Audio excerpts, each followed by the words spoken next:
একটু ইন্টারেক্টিভ হই, হ্যাঁ ইন্টারেক্টিভ না হলে তো ক্লাস নেওয়া খুব কঠিন হয়ে যায়। স্যার ক্লাউড কম্পিউটিং হচ্ছে বেসিক্যালি সার্ভারে হচ্ছে ইনফরমেশন রেখে ওই সার্ভার, এটা সেন্ট্রাল সার্ভার থেকে পৃথিবীর যে কোনো জায়গা থেকে ওই জিনিসটা অ্যাক্সেস করা, চালানো। ওকে, আর কি ধারণা আছে?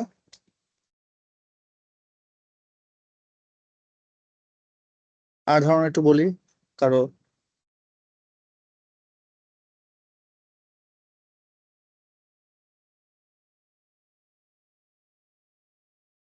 ক্লাউড কম্পিউটিং মধ্যে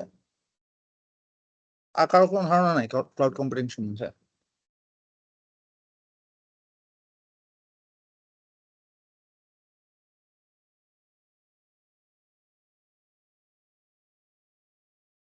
Cloud computing is a general term used to describe a new class of network-based computing that takes place over internet. So, এই ফোর্থ লাইন থেকে আমরা যেটা বুঝতে পারতেছি যে ক্লাউড কম্পিউটিংটা হচ্ছে যে নেটওয়ার্ক বেসড কম্পিউটিং সিস্টেম, যেটা কিনা থ্রু ইন্টারনেট কাজ করে। So general term use to describe a new class of network based computing, মানে নতুন ধরনের নেটওয়ার্ক বেসড কম্পিউটিং যেটা কিনা আমাদের internet that tax place over the internet, এই ইন্টারনেটের মাধ্যমে কাজ করে। So basically, a step on utility computing, a collection or group of integrated and networked hardware, software, and internet infrastructure. Using the internet for communication and transport provides hardware, software, and networking services to the clients.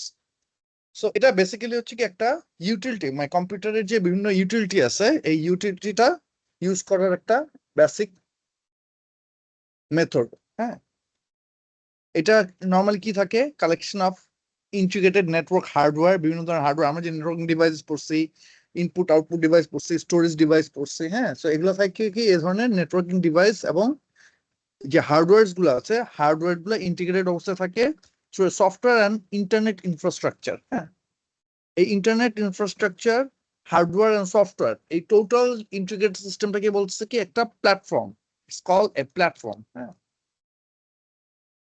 আর এটা কি করে, through internet এটা কমিউনিকেশনটা করে, এবং transport provides hardware software networking service to the client, এটা ইন্টারনেটের মাধ্যমে connect করে, এবং এই হার্ডওয়্যার সফটওয়্যার এবং নেটওয়ার্কিং সার্ভিস যেটা আছে এটা ক্লায়েন্টকে প্রোভাইড করে। মিনস যে এই ক্লাউড কম্পিউটিংটা নিচ্ছে সে থ্রু ইন্টারনেট একটা হার্ডওয়্যার সার্ভিস, সফটওয়্যার সার্ভিস এবং নেটওয়ার্কিং সার্ভিসও নিতে পারতেছে থ্রু ইন্টারনেট। বুঝতে পারছি কি? জি স্যার। কি বুঝছি এটা? একটা এক্সাম্পল দিতে পারবো? স্যার ক্লাউড কম্পিউটিং এর মাধ্যমে হচ্ছে স্যার আমরা মানে ইন্টারনেট ইউজ করে অন্য কারো হার্ডওয়্যার ইউজ করতে পারবো, সফটওয়্যার ইউজ করতে পারবো, নেটওয়ার্কিং করতে পারবো। ওকে, গুড। একটা এক্সাম্পল দিতে পারি আমরা? এক্সাম্পল কেউ দিতে স্যার পারবে? স্যার এখন বর্তমানে আমরা মানে ব্রাউজার ইউজ করে উই ক্যান রেন্ট আ পিসি, এবং একটা হাই কনফিগারেশন পিসি আমরা বসে মানে আমাদের ব্রাউজারে বসে চালাইতে পারবো ফর হেভি ওয়ার্ক। আসলে এটা অ্যাকচুয়ালি অন্য কোথাও আছে, বাট আমরা ক্লাউড কম্পিউটিং এর মাধ্যমে ওইটা আমাদের ঘরে বসে চালাচ্ছি। Very good. Anyone else? Easy example দিই একটু। হ্যাঁ হ্যাঁ, বলেন। আমি একটু স্যার, মানে হার্ডওয়্যার কেমনে শেয়ার করবে? যেমন আপনারা গুগল ড্রাইভ ইউজ করেন, Google drive, yes sir. Google drive use করেন, ওইটার মধ্যে কি আছে? স্টোরেজ, তাই না? হুম। গুগল ড্রাইভের মধ্যে কি আছে? স্টোরেজ, মানে you can store data in Google drive, তাই না? হ্যাঁ। এখন ওইটা কি আপনার পিসিতে ওই স্টোরেজটা আছে? না। এটা অন্য একটা কোথাও আছে। কোথায় আছে you do not know, but এটা তো কোনো না কোনো একটা জায়গায় আছে, কোনো একটা ফিজিক্যাল ইয়েতে আছে, কিন্তু আপনি ওটাকে অ্যাক্সেস করতেছেন থ্রু ইন্টারনেট। তো স্টোরেজটা কি একটা হার্ডওয়্যার সার্ভিস, স্টোরেজটা, এই হার্ডওয়্যার সার্ভিসটা আপনি থ্রু ইন্টারনেটের মাধ্যমে পেয়ে যাচ্ছেন। এই যে গুগল ড্রাইভ আপনার কন্টিনিউয়াসলি ইউজ করতেছেন গুগল ড্রাইভ, তাই না? হ্যাঁ বুঝতে পারছি কি? হ্যাঁ। একটু আগে যে আপনাদের ফ্রেন্ড অর মেটস যে এক্সাম্পলটা দিছে ওটা হচ্ছে কি একটা অ্যাডভান্স লেভেলের। মিনস আপনি এই কম্পিউটারে বসে আছেন, আপনার কম্পিউটার ধরেন, আপনার কম্পিউটারের টোটাল পাওয়ারটা হচ্ছে গিয়ে ধরেন 1 GHz প্রসেসর, 6 MB র্যাম কিংবা 4 MB র্যাম, হুম আর ধরেন এই পাওয়ারের একটা কম্পিউটার আপনি চালাচ্ছেন, হ্যাঁ, 1 GHz প্রসেসর আর 4 MB র্যাম, আপনার একটা কোনো গ্রাফিক্স ইউনিট নাই কিংবা হাই এন্ড কোনো নেটওয়ার্ক আপনার কনফিগারেশন নাই এখানে, কিংবা প্রসেসিং কনফিগারেশন নাই। তো আপনি চাইলে থ্রু ইন্টারনেট অন্য একটা পিসি, যে পিসি অনেক high configuration, for example like terahertz of processing capacity আছে, ওর অনেক অনেক প্রসেসিং ক্যাপাসিটি আছে, ওর স্টোরেজ মেমোরি ধরেন কয়েক গিগাবাইট মেমোরি আছে ওর। মেমোরি ইজ নট স্টোরেজ, হ্যাঁ, storage and memory is different. হ্যাঁ, মেমোরি আমরা বলছি না র্যান্ডম অ্যাক্সেস মেমোরি, তারপর read only memory, those are memory. Memory works for process data. হ্যাঁ, আমরা মেমোরি এবং স্টোরেজকে মিলায় ফেলবো না। হ্যাঁ, তো এই ধরনের মেমোরি, অনেক powerful memory, data processing unit আছে, এই ধরনের একটা কম্পিউটারকে আমি থ্রু ইন্টারনেট অ্যাক্সেস নিতে পারতেছি। এটা হচ্ছে গিয়ে ক্লাউড কম্পিউটিং এর, মানে বর্তমান সময়ে ক্লাউড কম্পিউটিং এর সবচেয়ে aggressive version.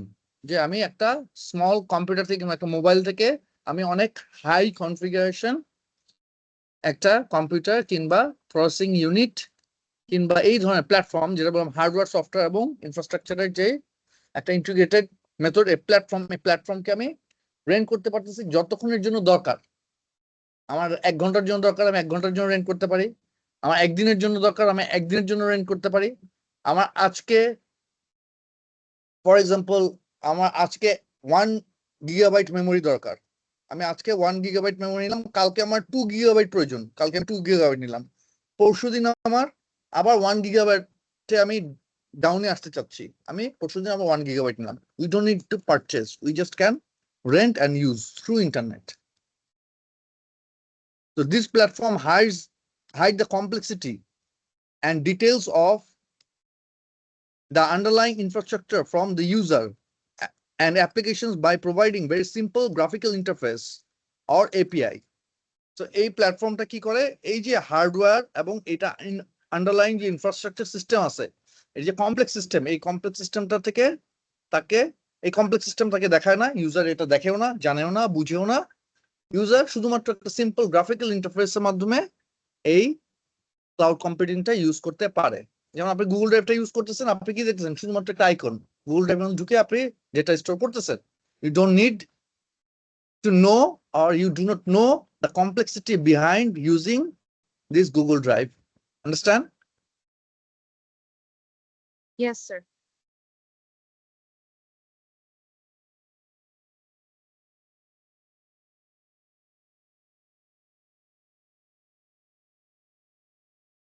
Sorry. So, what is cloud computing? In addition, the platform provides on-demand service that are always on, anywhere, anytime, any place. So, এই যে এতগুলো কথা বললাম, এটার in addition এই প্ল্যাটফর্মটা কি করে, অন ডিমান্ড সার্ভিস দেয়। হ্যাঁ, অন ডিমান্ড সার্ভিস কি আপনারা ইউজ করছেন কেউ? What is on demand service?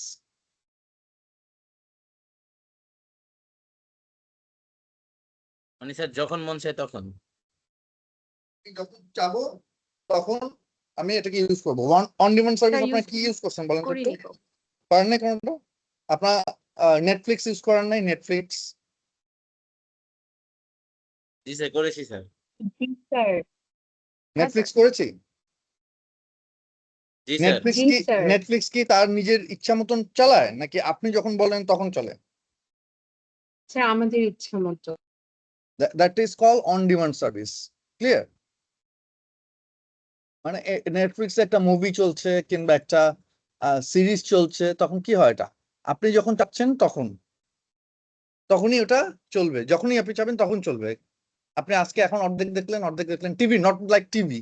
টিভির মধ্যে কি হয়, টিভি একটা স্পেসিফিক টাইম থাকে, আমাদের যে টেলিভিশন গুলো থাকে ওই যে স্পেসিফিক টাইম থাকে, ওই টাইমের মধ্যে চলবে।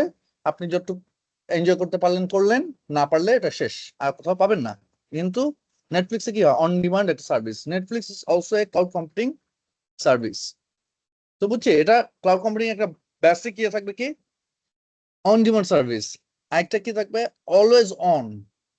তো নেটফ্লিক্স অলওয়েজ অন থাকে না, যখন যেভাবে চাবেন তখনই কিন্তু অন পাবেন, anywhere, any time, any place. ঠিক আছে, যে কোনো জায়গায় পাবেন, স্যার অন যে কোনো সময় ডিমান্ড পাবেন। জি বলেন। স্যার অন ডিমান্ড মানেই তো এই কথাগুলো এটা অলওয়েজ অন এনি এটা তো টাইম বললাম any time on demand service that আর অন ডিমান্ড সার্ভিসটা হচ্ছে গিয়ে এটা always on anywhere any time any place, এটাই হচ্ছে গিয়ে অন ডিমান্ড সার্ভিসের মেইন এই সেন্স। হ্যাঁ, এটাই বলা হয়েছে আর কি। আচ্ছা, সবকিছু আমি যে এক্সাম্পল গুলো দিচ্ছি, হ্যাঁ, এক্সাম্পল গুলা সবগুলোর সাথে মিলাইলে হবে না, বিকজ ক্লাউড কম্পিউটিং এর ধরেন নেটফ্লিক্স বলেন, গুগল ড্রাইভ বলেন, those are part of cloud computing, not the whole of cloud computing. ঠিক আছে, আপনাদের বোঝার জন্য শুধু আমি এই এক্সাম্পল গুলো আনতেছি। তো pay for use as needed, elastic, এটা কি বুঝতে পারছি? Scale up and G scale sir down in capacity and functionalities, মানে ক্লাউড কম্পিউটিং এর মধ্যে কি করব, আমি যতটুকু ইউজ করব, যতটুকু আমার দরকার অতটুকু আমি ইউজ করব, অতটুকুর জন্যই আমি পে করব। এবং এটা ইলাস্টিক, ইলাস্টিক কি হয়, আমি টানলে বড় হয়, আবার ছেড়ে দিলে ছোট হয়ে যায়, এরকম।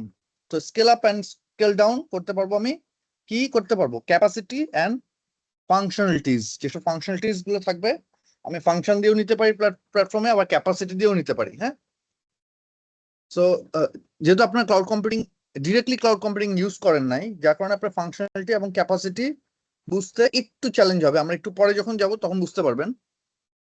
বাট এটা আমি স্কেল আপ এবং স্কেল ডাউন করতে পারবো through both. The hardware and software services are available to general public, enterprise, corporation and business market. So এটা হার্ডওয়্যার এন্ড সফটওয়্যার সার্ভিসটা হচ্ছে গিয়ে সবার জন্য available. Okay, as a general person আপনি চাইলে আপনিও নিতে পারবেন, একটা কর্পোরেট চাইলে কর্পোরেটও নিতে পারবে, এন্টারপ্রাইজও নিতে পারবে, যে কেউ নিতে পারবে, যে কেউ চাইলেই এটা নিতে পারবে। আমরা কি ক্যারেক্টারিস্টিক্স বুঝতে পারতেছি ক্লাউড কম্পিউটিং এর?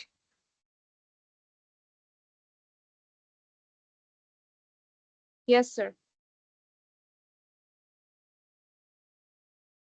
Cloud computing is an umbrella term used for, এটা একটা সামারি আর কি, হ্যাঁ, used to refer internet-based development and services. A number of characteristics define cloud data, application services and infrastructure. এটা কি কি থাকে? রিমোটলি হোস্টেড, মানে এই যে সার্ভিসটা থাকে এটা একটা রিমোট লোকেশনে থাকে। আমি যখন এই ক্লাউড কম্পিউটিং ইউজ করতেছি আমার কম্পিউটার থেকে, আমার কম্পিউটারের মধ্যে তো এই পুরা জিনিসটা সার্ভিসটা কিংবা ডেটা গুলা থাকে না। Services are data are hosted on a remote infrastructure, মানে এটা দূরে কোথাও। ফর এক্সাম্পল লাইক আমি যেটা ইউজ করতেছি এটা সিঙ্গাপুরে অবস্থিত আছে, অথবা ইন্ডিয়াতে অবস্থিত আছে, অথবা পাকিস্তানে অবস্থিত আছে, অথবা ইউএসএ তে অবস্থিত আছে, মানে একটা রিমোট ইনফ্রাস্ট্রাকচারে। ইনফ্রাস্ট্রাকচার মানে কি বলতে পারবো? Infrastructure is a physical location. হ্যাঁ, সো একটা রিমোট ফিজিক্যাল লোকেশনে এটা থাকে। ইউবিকুইটাস, হ্যাঁ, দেখি service and data available from anywhere, যেহেতু এটা রিমোট থাকে, এটা এই সার্ভিস এন্ড ডাটা গুলা অ্যাভেলেবল থাকে এনিওয়্যার।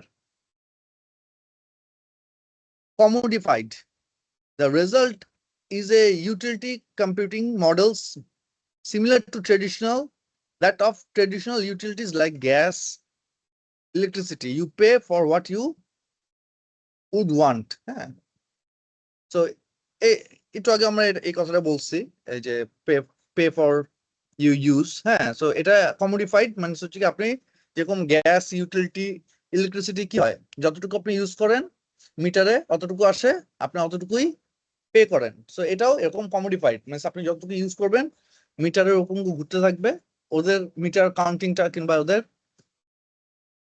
আজান দিচ্ছে, তো আমরা একটু পরে, আমার এখানে বেশ ইয়ে হচ্ছে, আজানটা শেষ হোক আমরা আবার তাহলে আবার শুরু করতেছি। হ্যাঁ, জি স্যার।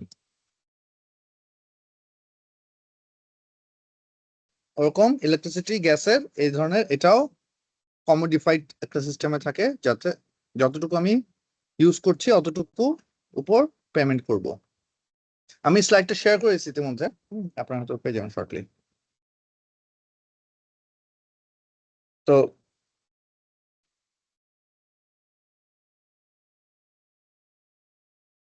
এখানে এটা হচ্ছে কি একটা ক্লাউড আর্কিটেকচারের, হ্যাঁ, যে ক্লাউড সিস্টেমটা থাকে, এই ক্লাউড সিস্টেমের একটা আর্কিটেকচার বোঝানো হয়েছে।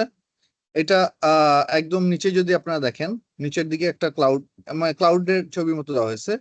এই নিচের দিকে হচ্ছে কি আপনার বিভিন্ন সার্ভার, মেশিনস, হার্ডওয়্যারস, হ্যাঁ, এগুলো নিচের দিকে আছে। তার উপরে আছে হচ্ছে গিয়ে বিভিন্ন ধরনের সার্ভিসেস অথবা অ্যাপ্লিকেশনস আছে এই পরের লেয়ারে। এবং থার্ড যে লেয়ারটা আছে যেখানে আমরা ইউজ করতেছি অ্যাজ এ ইউজার, এই সার্ভিস ভ্যালু নেটের মাধ্যমে আমরা ইউজ করতেছি। এইটা হচ্ছে কি ক্লাউড আর্কিটেকচারের মেইন একটা মডেল। হ্যাঁ,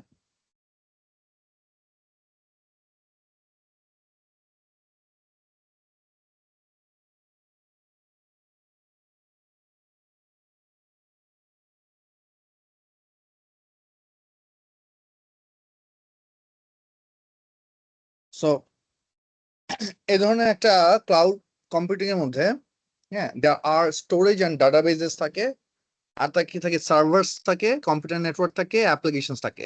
সো এই টোটাল এই চারটা জিনিস মিলে টোটাল সার্ভিসটা কিংবা প্ল্যাটফর্মটা তৈরি হয়। তো এটা কি share pooled of configurable computing resources. তো এখানে যে কম্পিউটিং রিসোর্স গুলো থাকে, মানে যে কম্পিউটার এই যে ইকুইপমেন্টস গুলো থাকে কিংবা হার্ডওয়্যার, সফটওয়্যার কিংবা অ্যাপ্লিকেশনস যাই বলি আমরা, এই যে জিনিসগুলো থাকে এগুলা কি থাকে, একটা শেয়ার্ড পুল থাকে এবং যেটা কিনা কনফিগার করা যায়। মানে আমি আমার মতন করে কনফিগার করতে পারবো, আপনি আপনার মতো করে কনফিগার করতে পারবেন। এরকম করে একটা পুল থাকে। পুল তো বুঝি না, একটা পুলের মধ্যে অনেক কিছু থাকে, ওখান থেকে আমি আমার মতন একটা পুলের মধ্যে, ফর এক্সাম্পল ধরেন they are multiple sizes of fish. So আমি আমার পছন্দের ফিশটা নিলাম, ছোট সাইজটা, আপনি বড় সাইজটা নিলেন, অন্য একজন মাঝারি সাইজটা নিল, এরকম বিভিন্ন ধরনের কনফিগারেশনের সার্ভিসটা আপনি নিতে পারবেন একটা পুল থেকেই। হ্যাঁ, on demand network access provision by service provider, মানে এটা যে এই জিনিসটা যে পাবেন এটা একটা সার্ভিস প্রোভাইডারের মাধ্যমে পাবেন, যে কোনো একটা সার্ভিস প্রোভাইডার। দেয়ার আর মাল্টিপল সার্ভিস প্রোভাইডারস আর দেয়ার। সো এরকম সার্ভিস প্রোভাইডারের মাধ্যমে পাবেন। সার্ভিস প্রোভাইডার কারা আছে এগুলো আমরা পরে দেখবো কিছুক্ষণ পর। So what are the common characteristics of cloud computing? এটা হচ্ছে কি ম্যাসিভ স্কেল।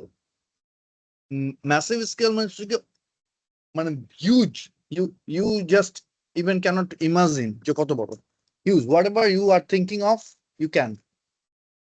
হোমোজিনিটি মিনস হচ্ছে কি একই ধরনের থাকে, হ্যাঁ, সবই একই ধরনের থাকে। ভার্চুয়ালাইজেশন, হ্যাঁ, ভার্চুয়ালাইজেশন আমরা তো ভার্চুয়ালাইজেশন পড়ি নাই, পড়ছি কি ভার্চুয়ালাইজেশনটা? না স্যার। ওকে, ভার্চুয়ালাইজেশন আমরা একটু পরে দেখবো তাহলে। Virtualization, low cost software, resilient computing, geographic distribution, service oriented, advance safety. So এই যে আটটা বললাম, এগুলো থাকে হচ্ছে গিয়ে কমন ক্যারেক্টারিস্টিক্স। হ্যাঁ, সো এই যে ম্যাসিভ স্কেল, এটা কিন্তু একটা আপেক্ষিক বিষয়।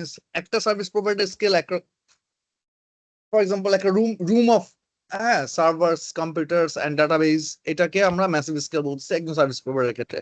একজন সার্ভিস প্রোভাইডারের ক্ষেত্রে হচ্ছে একটা পুরো building. So as you do not know the underlying infrastructure system, আপনি কিন্তু এটা অ্যাসেস করতে পারবেন না। এগুলো হচ্ছে common characteristic. But what are the essential characteristic? এটা না হলে ক্লাউড কম্পিউটিং হবে না। এটা কি থাকবে? এক নম্বর থাকবে হচ্ছে on demand self service, means আপনি আপনার মতন করে নিতে পারবেন। ব্রড নেটওয়ার্ক অ্যাক্সেস, মানে অনেক বিভিন্ন ধরনের নেটওয়ার্ক থেকে আপনি এটাকে অ্যাক্সেস করতে পারবেন। Rapid elasticity. তারপর হচ্ছে রিসোর্স পুলিং। তারপর একজন মাইক মনে হয় অন আছে, কথা বললে মাইক অন করেন, হ্যাঁ, না নয়েজ আসলে তো। রিসোর্স, কোশ্চেন ছিল জি স্যার, আপনি তো আমাদেরকে প্রেফার করেছিলেন সিসার বইটা নেওয়ার জন্য, তো এটার কন্টেন্ট আমি বুঝতেছি না, আর কিভাবে পড়বো সেটাও বুঝতেছি না। আমি আমি তো আপনাদেরকে একটা স্লাইড শেয়ার করছি না, যে আমাদের সিলেবাসের সাথে সিসার সিলেবাসের অ্যালাইনমেন্টটা। জি স্যার, করেছিলেন। ওইটা দেখো, বুঝতে পারতেছেন না? মানে এখানে তো অনেকগুলো টপিক দেখতেছি, চ্যাপ্টার 5টা কিংবা 6টা হবে। আর হ্যাঁ, হচ্ছে কন্টেন্ট হচ্ছে অনেকগুলা, যেমন পার্ট করা এ বি এই টাইপের। হ্যাঁ। তো এখান থেকে আমি কি পড়বো বা কতটুকু পড়বো, কারণ অনেক বড়, তো এতগুলো তো শেষ করা যাবেও না এক্সামের আগে। তো আমি বুঝতেছি না কিভাবে পড়বো। আচ্ছা, আমরা একটু পরে আবার ওটা দেখবো। হ্যাঁ, আমি পর্যন্ত বইয়ের থেকে আপনাদেরকে একদম ডিরেক্টলি দেখাই দেবো যে এইভাবে করে আপনারা বইটা দেখেন। হ্যাঁ, ক্লাস শেষে মনে করে একটু বুঝিয়ে দেন স্যার। হ্যাঁ, হ্যাঁ, ঠিক আছে। এটা এই টপিকটা শেষ করে আমরা ওটা ওটা ওটা নিয়ে কথা বলবো। ওকে। তো resource pooling and measured service. So measure সার্ভিসটা important for the billing and payment. যদি সার্ভিসটা মেজার করা না যায় তাহলে কিন্তু বিল পেমেন্ট সেগুলো করা যাবে না। সো ক্লাউডের যে সার্ভিস মডেলগুলো আছে এটা মূলত তিনটা সার্ভিস মডেলে কাজ করে। একটা হচ্ছে সফটওয়্যার অ্যাজ এ সার্ভিস, একটা প্ল্যাটফর্ম অ্যাজ এ সার্ভিস, একটা হচ্ছে infrastructure as a service. So আমরা যে জিনিসগুলো কেন সার্ভিস বলা হচ্ছে, আমরা সবকিছুই থ্রু ইন্টারনেটের মাধ্যমে একটা সার্ভিস মডেলে পাচ্ছি, যার কারণে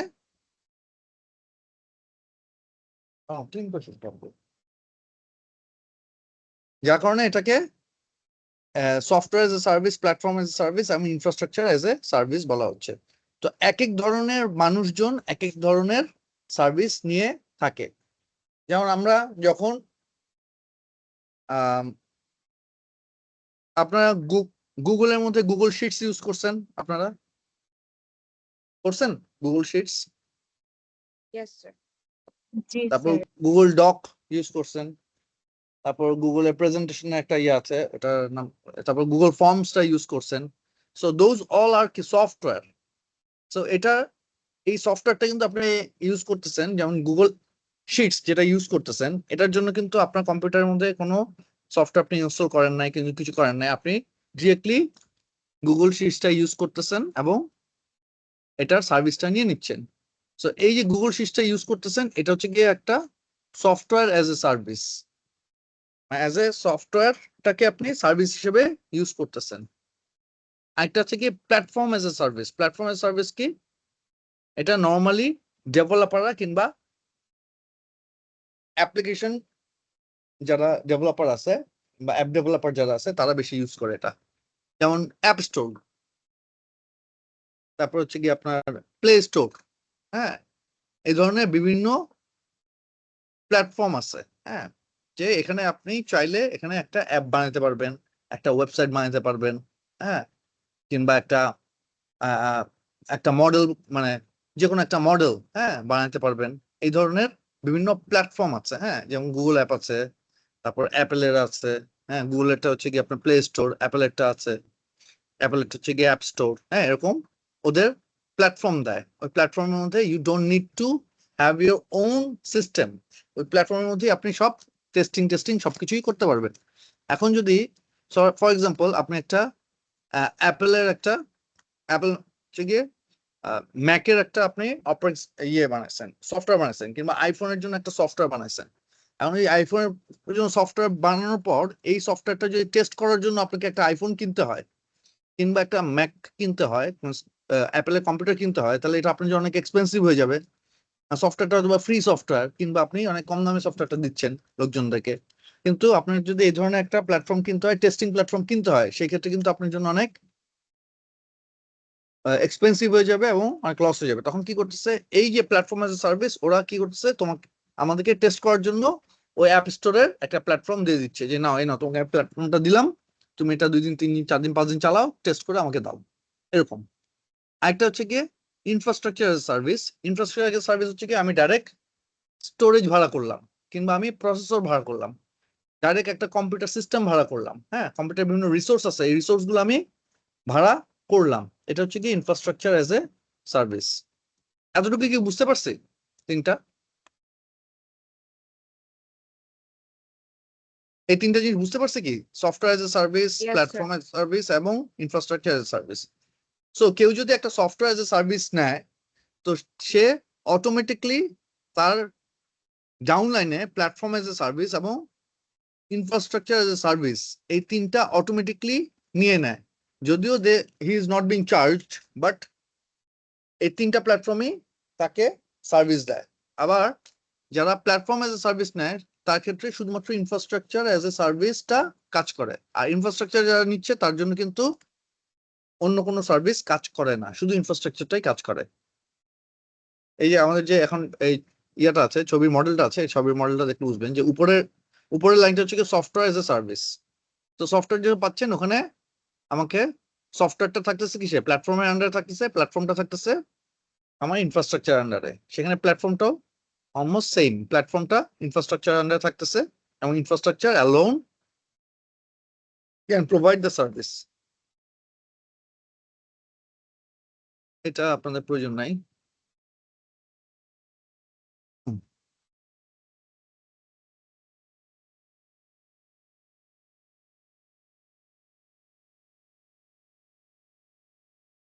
আচ্ছা, এই যে ক্লাউড কম্পিউটিং এর বিভিন্ন ধরনের লেয়ার আছে, হ্যাঁ। সো এই লেয়ার গুলো এই যে আমাদের যে বললাম না 3টা সার্ভিস আমরা পেতে পারি, হ্যাঁ। এই সার্ভিস গুলোর বিভিন্ন লেয়ারের মাধ্যমে দেওয়া হয়। যেমন অ্যাপ্লিকেশন সার্ভিস গুলো দেওয়া হয় সফটওয়্যার এজ এ সার্ভিস, এই সার্ভিস মডেলের মাধ্যমে অ্যাপ্লিকেশন সার্ভিস গুলো দেওয়া হয়। সো এর মধ্যে কি আছে, কুইক বুকস, আপনার কুইক বুকস চালাইছেন, জোহো, সিসকো, সেলসফোর্স, এরকম বিভিন্ন ধরনের অ্যাপ আছে, হ্যাঁ। এই অ্যাপগুলো আমাদের application as a service use করা হয়। কুইক বুকস চালাইছেন আপনার, কুইক বুকস, জোহো, এর ধরনের অ্যাকাউন্টিং সফটওয়্যার গুলো ওয়েব বেসড চালাইছেন কেউ? না স্যার। কেউ চালান না। তো এই ধরনের ওয়েব বেসড অনেক অ্যাকাউন্টিং সফটওয়্যার আছে। আবার দেখবেন আমাদের ডেস্কটপ বেসও অনেক সফটওয়্যার আছে, যেমন টালি, ট্রয়, এগুলো চালাচ্ছেন আপনার? টালি, ট্রয়, এই ধরনের সফটওয়্যার চালাচ্ছেন কি অ্যাকাউন্টিং সফটওয়্যার? স্যার ওডো চালাইছি আমি। ওডো, ওডো হচ্ছে কি আপনার ওই ইয়ে as a SaaS service, Odoo web based. ওডোটা তো ওয়েব বেসড সাস সার্ভিস, ওটা অ্যাপ্লিকেশন এজ এ সার্ভিস কিংবা সফটওয়্যার এজ এ সার্ভিস আপনি ওটা ইউজ করছেন, ওডো। আবার ওডোর আবার অ্যাপ্লিকেশন প্ল্যাটফর্মও আছে।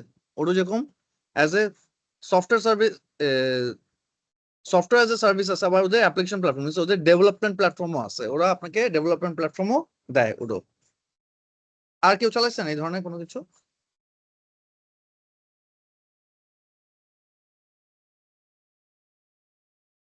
আপনারা কম্পিউটার চালান না, মোবাইল চালান না?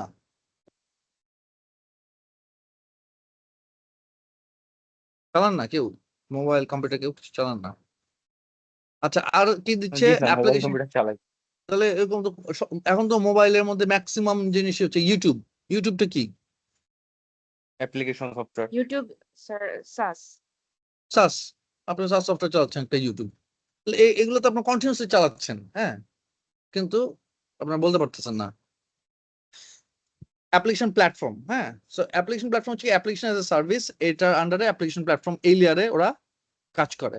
সো অ্যাপ্লিকেশন প্ল্যাটফর্ম কি থাকে, এই যে গুগল অ্যাপ ইঞ্জিন, হ্যাঁ, তারপর হচ্ছে গিয়ে ইঞ্জিনিয়ার্ড, AWS, ফেসবুক, হ্যাঁ, এদের বিভিন্ন ধরনের অ্যাপ্লিকেশন প্ল্যাটফর্ম আছে। সো এখানে স্যার একটা কোয়েশ্চেন ফেসবুকে, আছে আমার এদিকে। সরি, স্যার একটা কোয়েশ্চেন ছিল অ্যাপ্লিকেশন প্ল্যাটফর্মে হ্যাঁ, আমার। বলেন বলেন।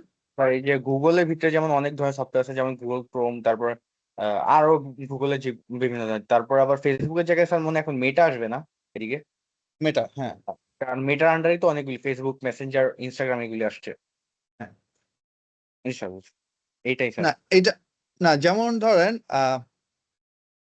ওয়েবসাইট কিন্তু is not a software as a service. Website, কোন একটা website, for example like google.com, ঠিক আছে, google.com কিন্তু একটা ওয়েবসাইট, হ্যাঁ। He is providing you a utility, provide করতেছে, কিন্তু কোনো সফটওয়্যার সার্ভিস কিন্তু প্রোভাইড করতেছে না। কিন্তু গুগলের যে গুগল শিটস, গুগল শিটস তো আপনারা ইউজ করছেন, তাই না? জি sir. Google sheets is a software as a service, বুঝছি কি? গুগল কিছুটা শিটসটা কিন্তু আপনি ব্রাউজারের মাধ্যমে গুগল শিটসটা ইউজ করতেছেন, কিন্তু গুগল শিটসটা কিন্তু আপনার ডেস্কটপ কম্পিউটারের মধ্যে কিন্তু নরমালি যদি আপনি এক্সেল, গুগল শিটসের অল্টারনেটিভ কি এক্সেল, ঠিক না? জি স্যার। তা আপনি যদি এক্সেল ইউজ করতে হয় তাহলে কি করতে হয়, এক্সেল সফটওয়্যারটা, এই অ্যাপ্লিকেশনটা আপনাকে ইনস্টল করতে হয় আপনার কম্পিউটারের মধ্যে। সেই স্টোরেজের মধ্যে কিছু ডেট, স্টোরেজের মধ্যে কিছু জায়গা অকুপাই করে সে, প্লাস এটা একটা স্পেসিফিক কনফিগারেশনের কম্পিউটার লাগে। মিনিমাম এই কনফিগারেশন কম্পিউটার না হলে ওই কি হয়, ওই অ্যাপ্লিকেশনটা চলে না, ওপেন হবে না। চলবে না। আবার এটার জন্য একটা অপারেটিং সিস্টেম লাগবে, ওই অপারেটিং সিস্টেম ছাড়া কিন্তু এই সফটওয়্যারটা চলবে না। এটা না এক্সেলটা, জি স্যার। কিন্তু শিটস, গুগল শিটস চলার জন্য কিছু লাগে না স্যার, গুগলই। গুগল শিটসের মধ্যে আপনি জাস্ট একটা ওয়েব ব্রাউজারে চলবেন, আপনি মোবাইল থেকে দিলে মোবাইল থেকেও চলবে, আপনি কম্পিউটার থেকে দিলে কম্পিউটার থেকে চলবে, এবং গুগল সিরিজ যখন চলে কম্পিউটারের মধ্যে তখন কি সে বলে যে তোমার অপারেটিং সিস্টেম কি উইন্ডোজ নাকি লিনাক্স নাকি এই বেসলাইন অপারেটিং সিস্টেম সে না জানতে স্যার, চায়, আমার এরকম কনফিগারেশন কেউ জানতে কিছু চায়? চায় না। না স্যার। আমরা কি বুঝতে পারতেছি what is the difference between application as a service এবং একটা যেমন google.com এটা হচ্ছে কি একটা service provider, but application as a service এবং সার্ভিস প্রোভাইডার পার্থক্যটা বুঝতেছি তো না? জি স্যার। এটা কি ক্লিয়ার হচ্ছে না আপনি? মানে as a google.com is a service provider, ওরা আপনাকে বিভিন্ন ধরনের সার্ভিস দিচ্ছে, বাট ওখানে তো আপনি কোনো কাজ করতে পারতেছেন না, কোনো অ্যাপ চালাতে পারতেছেন না, পারতেছেন কি? না স্যার, খালি সার্ভিসটাই নিতে পারছি।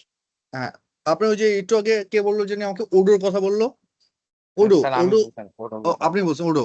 তাহলে ওডো ওডো চালানোর জন্য আপনি যদি একটা অ্যাকাউন্ট সফটওয়্যার চালাতে চান তাহলে আপনার ওটার জন্য একটা ব্যাকগ্রাউন্ড কনফিগারেশন লাগবে, অপারেটিং সিস্টেম লাগবে, ওডোর জন্য লাগে কিছু লাগে? না স্যার। আপনি পুরো অ্যাকাউন্টিং সফটওয়্যারটাই আপনি কিংবা ওডো তো একটা ইআরপি সফটওয়্যার, তো ইআরপি সফটওয়্যারটাই আপনি টোটালটাই আপনি কোনো কিছু ছাড়া, কোনো কনফিগারেশন ছাড়া আপনি চালাতে পারতেছেন, তাই না? জি স্যার, ওরা খালি আমাকে সেটআপটা দিয়ে দিচ্ছে, আমি ওইভাবে চালাচ্ছি। আচ্ছা, ঠিক না? আমার কোনো কিছু, আমার কম্পিউটার কোনো কনফিগারেশনের কোনো প্রয়োজন প্রয়োজন হচ্ছে না। নাই। এটাই হচ্ছে কি অ্যাপ্লিকেশন এজ এ সার্ভিস। হ্যাঁ, জি স্যার। যে আমার ব্যাকগ্রাউন্ড, আমার কম্পিউটারের মধ্যে ব্যাকগ্রাউন্ড স্ট্রেংথটা কি আছে, এটা ক্লাউড কম্পিউটিং এর মেইন এসেন্সটা হচ্ছে কি, এটা আমার যে সিস্টেমটা আছে এই সিস্টেমে ব্যাকগ্রাউন্ড স্ট্রেংথ কি আছে, it doesn't matter to cloud computing. Cloud computing will provide you with their own resources. Okay, জি স্যার, বুঝতে পারছি। অ্যাপ্লিকেশন প্ল্যাটফর্মটা এরকম, অ্যাপ্লিকেশন প্ল্যাটফর্মটা এরকম, এই যে গুগল অ্যাপ ইঞ্জিন আছে, তারপর এই অ্যাপেলেরও আছে, হ্যাঁ, আরো অনেক, ফেসবুকেরও অ্যাপ ইঞ্জিন আছে, এডব্লিউএস খুবই, অ্যামাজন ওয়েব সার্ভিসেস বলে এটা, এটাও খুব নাম করা একটা অ্যাপ্লিকেশন প্ল্যাটফর্ম। তারপর আছে যে সার্ভার প্ল্যাটফর্ম, মিনস যারা সার্ভার চায়, বড় বড় সার্ভার চায়, হ্যাঁ, তাদের জন্য বিভিন্ন ধরনের সার্ভার প্ল্যাটফর্ম আছে। এটা হচ্ছে কি ইনফ্রাস্ট্রাকচার অ্যাজ এ সার্ভিসের আন্ডারে কি সার্ভার প্ল্যাটফর্ম আর স্টোরেজ প্ল্যাটফর্ম। সো এখানে সার্ভার প্ল্যাটফর্মের জন্য আছে 3 টেরা, EC2, EC2টা হচ্ছে কি অ্যামাজনের, তারপর স্লাইস হোস্ট, গো গ্রিড, এরকম বিভিন্ন ধরনের সার্ভার প্ল্যাটফর্ম আছে। এরা কিন্তু সার্ভিস প্রোভাইডার, হ্যাঁ, এই যে 3 টেরা, EC2 এরা কিন্তু সার্ভিস প্রোভাইডার। হ্যাঁ, আর স্টোরেজ প্ল্যাটফর্মের জন্য যাদের অনেক অনেক স্টোরেজ লাগে, অনেক অনেক জায়গা প্রয়োজন, তাদের জন্য অ্যামাজন S3 আছে, ডেল আছে, অ্যাপেল আছে, হ্যাঁ, এদের স্টোরেজ অনেক প্ল্যাটফর্ম আছে এদের। হ্যাঁ, তো আপনার যে যাদের স্টোরেজ দরকার সে চাইলে অ্যামাজন থেকে স্টোরেজ নিতে পারে। আমার এখন 2 টেরাবাইট স্পেস দরকার কিংবা 10 টেরাবাইট স্পেস দরকার, আমার অনেক ডেটা আছে, এগুলো আমার রাখার প্রয়োজন, আমরা চাইলে ওখান থেকে নিয়ে রাখতে পারবো। বুঝতে পারছি না? জি স্যার।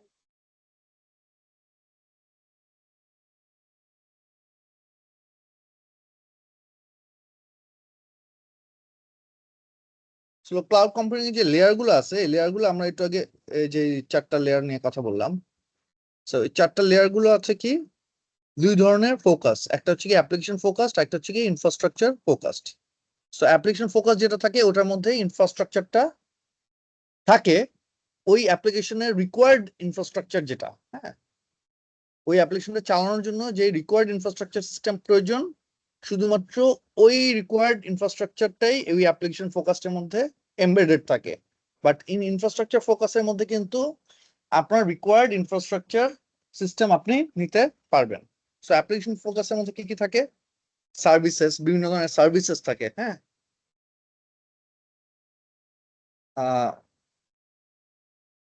তারপরে অ্যাপ্লিকেশন থাকে, বিভিন্ন ধরনের অ্যাপ্লিকেশন থাকে, হ্যাঁ, আর কি থাকে, ডেভেলপমেন্ট থাকে, বিভিন্ন ধরনের ডেভেলপমেন্ট, মিনস আমি বিভিন্ন ডেভেলপমেন্ট করতে চাচ্ছি, সফটওয়্যার ডেভেলপমেন্ট প্ল্যাটফর্ম চাচ্ছি, হ্যাঁ, এই ধরনের কোনো কিছু চাইলে ওটা থাকে। আর ইনফ্রাস্ট্রাকচার ফোকাসের মধ্যে থাকে প্ল্যাটফর্ম, বিভিন্ন ধরনের ডেভেলপমেন্ট অ্যান্ড প্ল্যাটফর্মের মধ্যে একটা বেসিক পার্থক্য হচ্ছে যে ডেভেলপমেন্টটা হচ্ছে যে আমি স্পেসিফিক, আর প্ল্যাটফর্মটা হচ্ছে কি ওপেন। দুইটাই আমার ডেভেলপমেন্টের জন্য, কিন্তু ডেভেলপমেন্টটা হচ্ছে কি ফুললি স্পেসিফিক, যে আমি এটাই করতে চাই, অন্য কোনো কিছু করতে চাই না। আর প্ল্যাটফর্মটা হচ্ছে কি ওপেন, আমি চাইলে ওখানে একাধিক 2, 3, 4, 5টা ডেভেলপমেন্ট চালাতে পারবো। এটা এর জন্য ডেভেলপমেন্ট অ্যান্ড প্ল্যাটফর্মটা আলাদা করা। হ্যাঁ, তারপর স্টোরেজ আছে এবং হোস্টিং আছে। তো প্ল্যাটফর্ম, স্টোরেজ আর হোস্টিং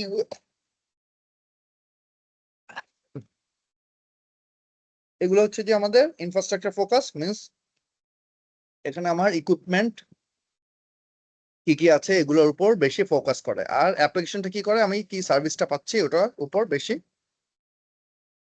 ফোকাস করে। হ্যাঁ,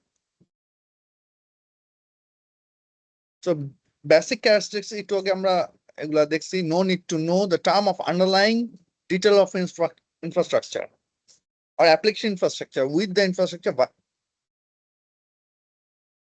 application with the infrastructure via the APIs. So আপনার যে আন্ডারলাইন ইনফ্রাস্ট্রাকচার অথবা অ্যাপ্লিকেশন ইনফ্রাস্ট্রাকচার আছে, ইন্টারফেস আছে, এগুলা আপনার জানার কোনো প্রয়োজন নাই ওর পিছনে কি আছে। শুধুমাত্র আপনি একটা এপিআই দিয়ে কানেক্ট করে এটাকে কাজ করতে পারবেন। হ্যাঁ, আর কি আছে, ফ্লেক্সিবিলিটি এন্ড ইলাস্টিসিটি আছে। হ্যাঁ, so utilization of resources of all kinds of CPU. আপনি কতটুকু সিপিইউ চাচ্ছেন, কতটুকু স্টোরেজ চাচ্ছেন, কতটুকু সার্ভার ক্যাপাসিটি চাচ্ছেন, লোড ব্যালেন্সিং কিরকম চাচ্ছেন, ডেটাবেস কিরকম চাচ্ছেন, এই সব কিছু আপনি ফুললি কাস্টমাইজ করে নিতে পারবেন। Pay as much as used and needed. হ্যাঁ, যতটুকু আপনি ইউজ করবেন। সেই কথাগুলো আমরা এর আগে পড়ছি, আবার একটু রিপিট হচ্ছে।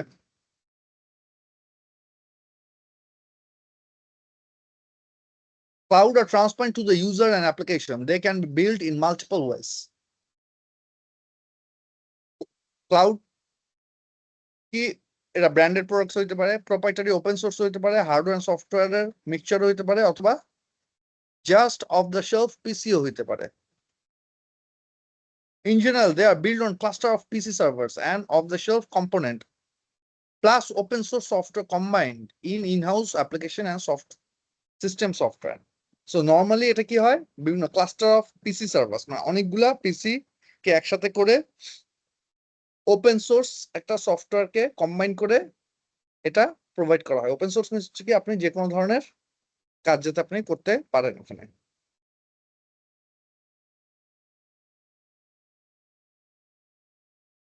So SaaS is a model of software development where a application is hosted as a service provider to the customer across the internet.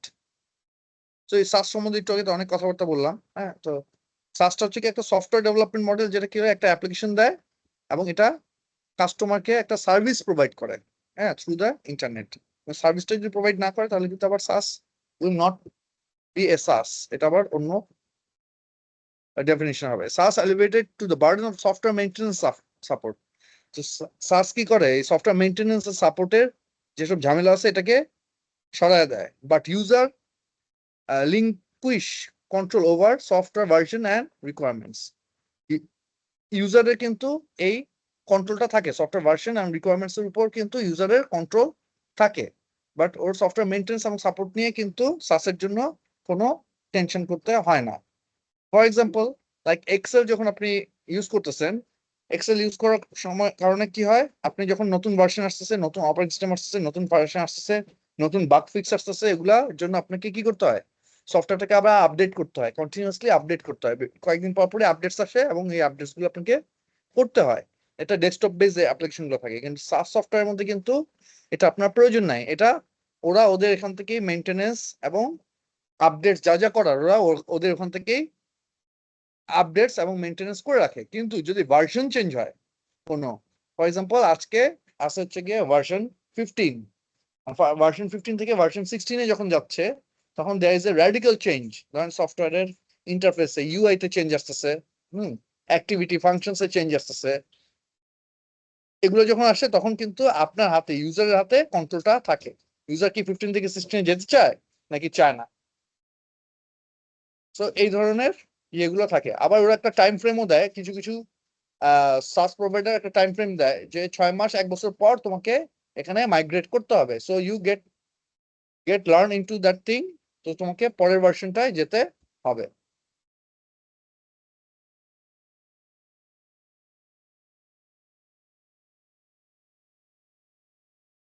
The terms that are used in this software includes platform as a service and infrastructure. একটু আগে আপনাদের যেটা বললাম যে SaaS যখন আপনি নিবেন তখন এখানে অটোমেটিকলি এই প্ল্যাটফর্ম এজ এ সার্ভিস এবং ইনফ্রাস্ট্রাকচার এজ এ সার্ভিসটাও নেওয়া হয়ে যায়। তো একটু আগে আপনাদের ভার্চুয়ালাইজেশনের কথা বলতেছিলাম। ভার্চুয়ালাইজেশন কি? An abstraction of execution environment that can be made dramatically available to authorized client by using well-defined protocol, resource quota and software configuration. তো ভার্চুয়ালাইজেশনটা কি? একটা abstraction of execution environment, means এই ধরনের একটা এনভায়রনমেন্ট তৈরি করে যেটা কিনা অথরাইজড ক্লায়েন্ট যে থাকে তার প্রোটোকল, যেটা তার যে ডিফাইন্ড প্রোটোকল থাকে, ওই ডিফাইন্ড প্রোটোকলের আন্ডারে একটা এক্সিকিউশন এনভায়রনমেন্ট তৈরি করে। কঠিন হচ্ছে না কথাটা, আমি জানি না। আমার যতটুকু দরকার, আমার যে ধরনের একটা এনভায়রনমেন্ট দরকার, যতটুকু দরকার, ভার্চুয়ালাইজেশন কি করে? ওই অনুযায়ী একটা এনভায়রনমেন্ট আমাকে তৈরি করে দেয়। তো এর মধ্যে কি থাকে? রিসোর্স কোটা, মানে আমার কি কি রিসোর্স থাকবে, রিসোর্সের কোটা, যেমন সিপিইউ কতটুকু হবে, মেমোরি কতটুকু হবে, এই জিনিসগুলো রিসোর্স কোটাগুলো আমাকে সেট করে দিতে হয়। ডিফাইন করে দিই আমি রিসোর্স কোটা প্রোটোকল গুলো, তো সেগুলা কি হবে। এবং আরেকটা কি থাকে? Software configuration. এখানে অপারেটিং সিস্টেম কি হবে, কিংবা এই এই যে আমি এনভায়রনমেন্টটা তৈরি করলাম, এই এনভায়রনমেন্টের মধ্যে কি চলবে। So implementation of virtual machines, হ্যাঁ, virtual machines, abstraction of a physical host machine, hypervisor, interceptor, and emulator instruct from VMs and allow management of VMs, VMware and Xen. So এটা হচ্ছে গিয়ে ভার্চুয়াল মেশিনস কি করে? ওই যে এনভায়রনমেন্টটা তৈরি করতেছে, এটা কি করে? একটা ফিজিক্যাল হোস্ট মেশিনের মধ্যে একটা অ্যাবস্ট্রাকশন তৈরি করে, যে একটা ফিজিক্যাল মেশিন। ভার্চুয়ালাইজেশন কিন্তু কোনো ফিজিক্যাল মেশিন ছাড়া কিন্তু ভার্চুয়ালাইজেশন পসিবল না। কিন্তু একটা ফিজিক্যাল মেশিনের মধ্যে সে কি করতেছে? মাল্টিপল ভার্চুয়াল মেশিন তৈরি করতেছে। তো এটার মেইন হোস্ট একটা ফিজিক্যাল মেশিন থাকতে হবে। এবং এটা কি করে? একটা ইন্টারসেপ্টরের মাধ্যমে কাজ করে। সো খুব ওয়াইডলি ইউজ কিছু ভিএম সফটওয়্যার আছে, ভার্চুয়াল মেশিন সফটওয়্যার আছে, এর মধ্যে খুবই ইউজফুল হচ্ছে গিয়ে ভিএমওয়্যার, প্রচুর লোকজন ইউজ করে। জেন আছে, এরকম আরো অনেক ভার্চুয়াল মেশিন সফটওয়্যার আছে। ভার্চুয়ালাইজেশন কিংবা ভার্চুয়াল মেশিনটা কি বুঝতে পারছি আমরা? বুঝছি কিছু নাকি বুঝি নাই? স্যার বুঝতে পেরেছি। বুঝছি, আচ্ছা। VMটা allows multiple virtual machines to run আর একটু on a আরেকবার ছোট করে বোঝানো যাবে? হ্যাঁ? আরেকবার একটু বোঝানো যাবে স্যার, শর্টলি? এই যে এই অংশটুকু বুঝলে আমার মনে হয় আপনারা ভালো মতো বুঝতে যাবেন। হ্যাঁ, VM technology allows multiple virtual machines to run on a single physical machine. So আমার কিন্তু একটু আগে যেটা বলতেছিলাম যে একটা হোস্ট ফিজিক্যাল মেশিন থাকা লাগবে। সো এখানে এই কথাটা বলছে যে VM টেকনোলজি যখন কাজ করে, সে কি করে মাল্টিপল ভার্চুয়াল মেশিন তৈরি করতে পারে, কিন্তু একটা ফিজিক্যাল মেশিন মিনিমাম থাকতেই হবে। সো এখানে যদি আপনার ছবিটা দেখেন, ছবির নিচে দেখবেন যে হার্ডওয়্যার, হ্যাঁ, হার্ডওয়্যার, এই হার্ডওয়্যারটা হচ্ছে গিয়ে ফিজিক্যাল মেশিন। হ্যাঁ, মিনস আপনার যে কম্পিউটারটা আছে, এই কম্পিউটারটা হচ্ছে গিয়ে হার্ডওয়্যার। তো আমি কি করলাম? একটা এমুলেটর দিলাম, ভার্চুয়াল মেশিন মনিটর কিংবা হাইপারভাইজর এমুলেটর দিলাম। এই এমুলেটরটা ধরেন একটা সফটওয়্যার। হ্যাঁ, সফটওয়্যারটা কিরকম software? Like excel, power point, যে ধরনের সফটওয়্যার থাকে না, এই ধরনের একটা সফটওয়্যার, দ্যাট ইজ কল, এদের নাম আছে, কি কি নামে আছে? জেন আছে, ভিএমওয়্যার আছে, UML আছে, ডেনিয়াল আছে। হ্যাঁ, এই ধরনের সফটওয়্যার। তো ধরেন আমরা ভিএমওয়্যারটা যদি আমরা নেই, আমরা একটা ভিএমওয়্যার সফটওয়্যার আমার ফিজিক্যাল মেশিনের মধ্যে ইনস্টল করলাম। ইনস্টল করে ওই ভিএমওয়্যার সফটওয়্যার থেকে আমি কনফিগারেশনটাকে সেট করলাম যে আমার এখন এখানে 3টা ভার্চুয়াল মেশিন দরকার। উপরের দিকে দেখেন যে 3টা ভিএম, দেখেন নিচে লেখা আছে ভিএম ভিএম ভিএম। বুঝতেছেন কি এটা? দেখতেছেন? এই যে এখানে একটা ভিএম, এখানে একটা ভিএম, এখানে একটা ভিএম। হ্যাঁ, ভিএম মিনস হচ্ছে ভার্চুয়াল মেশিন। তো আমি কি করলাম? একটা হার্ডওয়্যারের মধ্যে একটা এমুলেটর দিয়ে 3টা ভিএম তৈরি করলাম। এই 3টা ভিএম এর মধ্যে আমি 3টা অপারেটিং সিস্টেম দিলাম।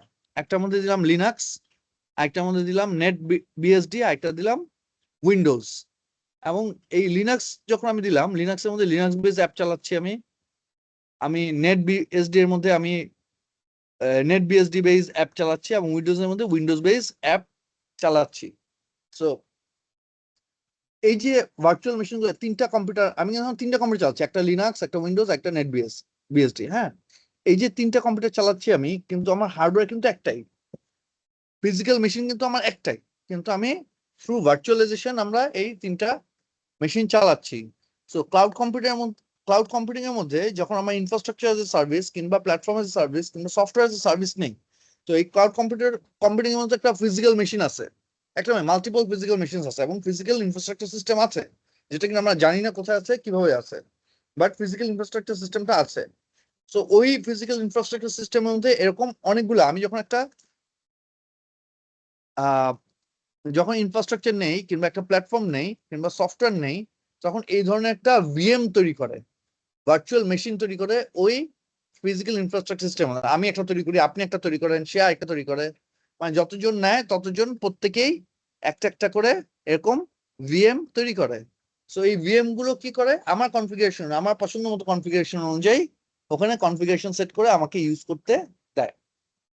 কিছুটা কি বুঝতে পারছি এখন? স্যার ব্যাপারটা কি এরকম যেমন যে স্যার আমরা যে এখন যে কলে আছি, আপনি হোস্টিং করতেছেন, আপনার কাছে আমরা বাকি সবাই যে অ্যাটেন্ডেন্স হিসাবে আছি, এরকমই এই যে না মানে না না, আপনার এরকম অধীনের না, কেন এরকম না। আপনার ভিএমআর স্যার, চালাচ্ছেন কখন কেউ? না sir. Sir VMware emulator use করছি স্যার, অ্যান্ড্রয়েড ওএস চালানোর জন্য উইন্ডোজ। এমুলেটর ইউজ করছেন না, অ্যান্ড্রয়েড ইউজ করেন, কাইন্ড অফ এরকম।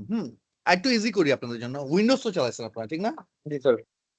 উইন্ডোজ চালাচ্ছেন, তো উইন্ডোজের মধ্যে একটা আপনি কমান্ড প্রম্পট নামে একটা জিনিস আছে, চালাচ্ছেন কখনো? স্যার এটা ঢুকেছি স্যার, কিন্তু মানে সিএমডি কালো রঙের একটা স্ক্রিন আসে, জি স্যার। লিখে লিখে লিখে লিখে করতে হয়, দেখছেন কখনো আপনার এটা? জি স্যার। এটা ঠিক। তো ধরে নেন উইন্ডোজ যেটা আপনি চালাচ্ছেন সেটা একটা কম্পিউটার, আর ওই যে কমান্ড প্রম্পট চালাচ্ছেন এটা আরেকটা কম্পিউটার, একই কম্পিউটারের মধ্যে কিন্তু দুইটা কম্পিউটার, তাই না? জি স্যার। বুঝতে পারছেন? এরকম যদি আমি আরো 3-4টা এরকম করি, তাহলে একই কম্পিউটারের মধ্যে 3-4টা কম্পিউটার থাকবে না? জি স্যার। ফিজিক্যাল মেশিন তো একটাই। তো জি স্যার। ক্লাউড কম্পিউটিং এর মেইন কনসেপ্টটা হচ্ছে কি, এটা ফিজিক্যাল ইনফ্রাস্ট্রাকচার সিস্টেম থাকবে একটা, কিন্তু অনেকগুলো এরকম ভার্চুয়াল মেশিন থাকবে, মানে অনেকগুলা কম্পিউটার থাকবে একটা ফিজিক্যাল মেশিনের মধ্যে। সো এই ফিজিক্যাল মেশিনের মধ্যে অনেকগুলো কম্পিউটার যখন চালাতে হয় তখন একটা এমুলেটর কিংবা একটু আগে যেটা বলছে এমুলেটর কিংবা হাইপারভাইজার সফটওয়্যার ইউজ করা হয়, ইউজ করে এই কম্পিউটারের যে রিসোর্সটা আছে এই রিসোর্সটাকে এই অনেকগুলা মেশিনের মধ্যে ডিস্ট্রিবিউট করে দেওয়া হয়, যাতে অনেকগুলো মেশিন এটা চালাতে পারে, এক একজন এক একটা চালাতে পারে। এখন কি কিছুটা ক্লিয়ার নাকি? জি স্যার। আপনার লিনাক্স চালাইছেন কেউ কখনো, লিনাক্স কিংবা ম্যাক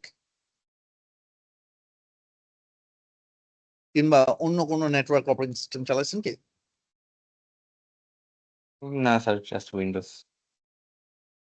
উইন্ডোজ, শুধু উইন্ডোজ চালাইছেন, অন্য কোনো অপারেটিং সিস্টেম চালান নাই? তো মাল্টিপল অপারেটিং সিস্টেম চালাচ্ছেন তার জন্য বুঝতে সুবিধা, যখন একই কম্পিউটারের মধ্যে আমার উইন্ডোজও আছে, ম্যাকও আছে, লিনাক্সও আছে, আমার তিনটাই চালানো দরকার, কিন্তু আমি কি তিনটার জন্য তিনটা কম্পিউটার কিনবো? না, একটা দিয়ে চলবে। একটাতে চলবে। একটাতে কিভাবে চলবে? এই যে ভিএম, এই ভিএম দিয়ে আমি চালাতে ইউজ পারবো, করে চালাতে পারবো। ইউজ করে চালাতে পারবো। ক্লিয়ার? একই কম্পিউটারের মধ্যে। জি স্যার, ওকে, ঠিক আছে। ফিজিক্যাল মেশিন থাকবে একটা, কিন্তু চলবে মাল্টিপল সিস্টেম। ওকে, জি sir.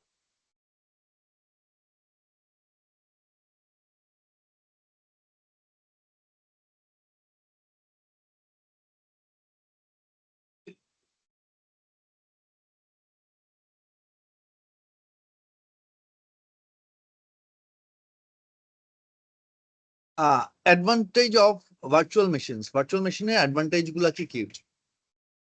Run operating system where physical hardware is unavailable, মানে যারা ডেভেলপমেন্টে কাজ করে, হ্যাঁ, বিভিন্ন সফটওয়্যার ডেভেলপমেন্টে কাজ করে, তারা এই এই জিনিসগুলোকে খুব বেশি কাজে লাগায় কিংবা এই ধরনের ইয়েগুলোকে খুব বেশি করে, ইউজ করে আর কি।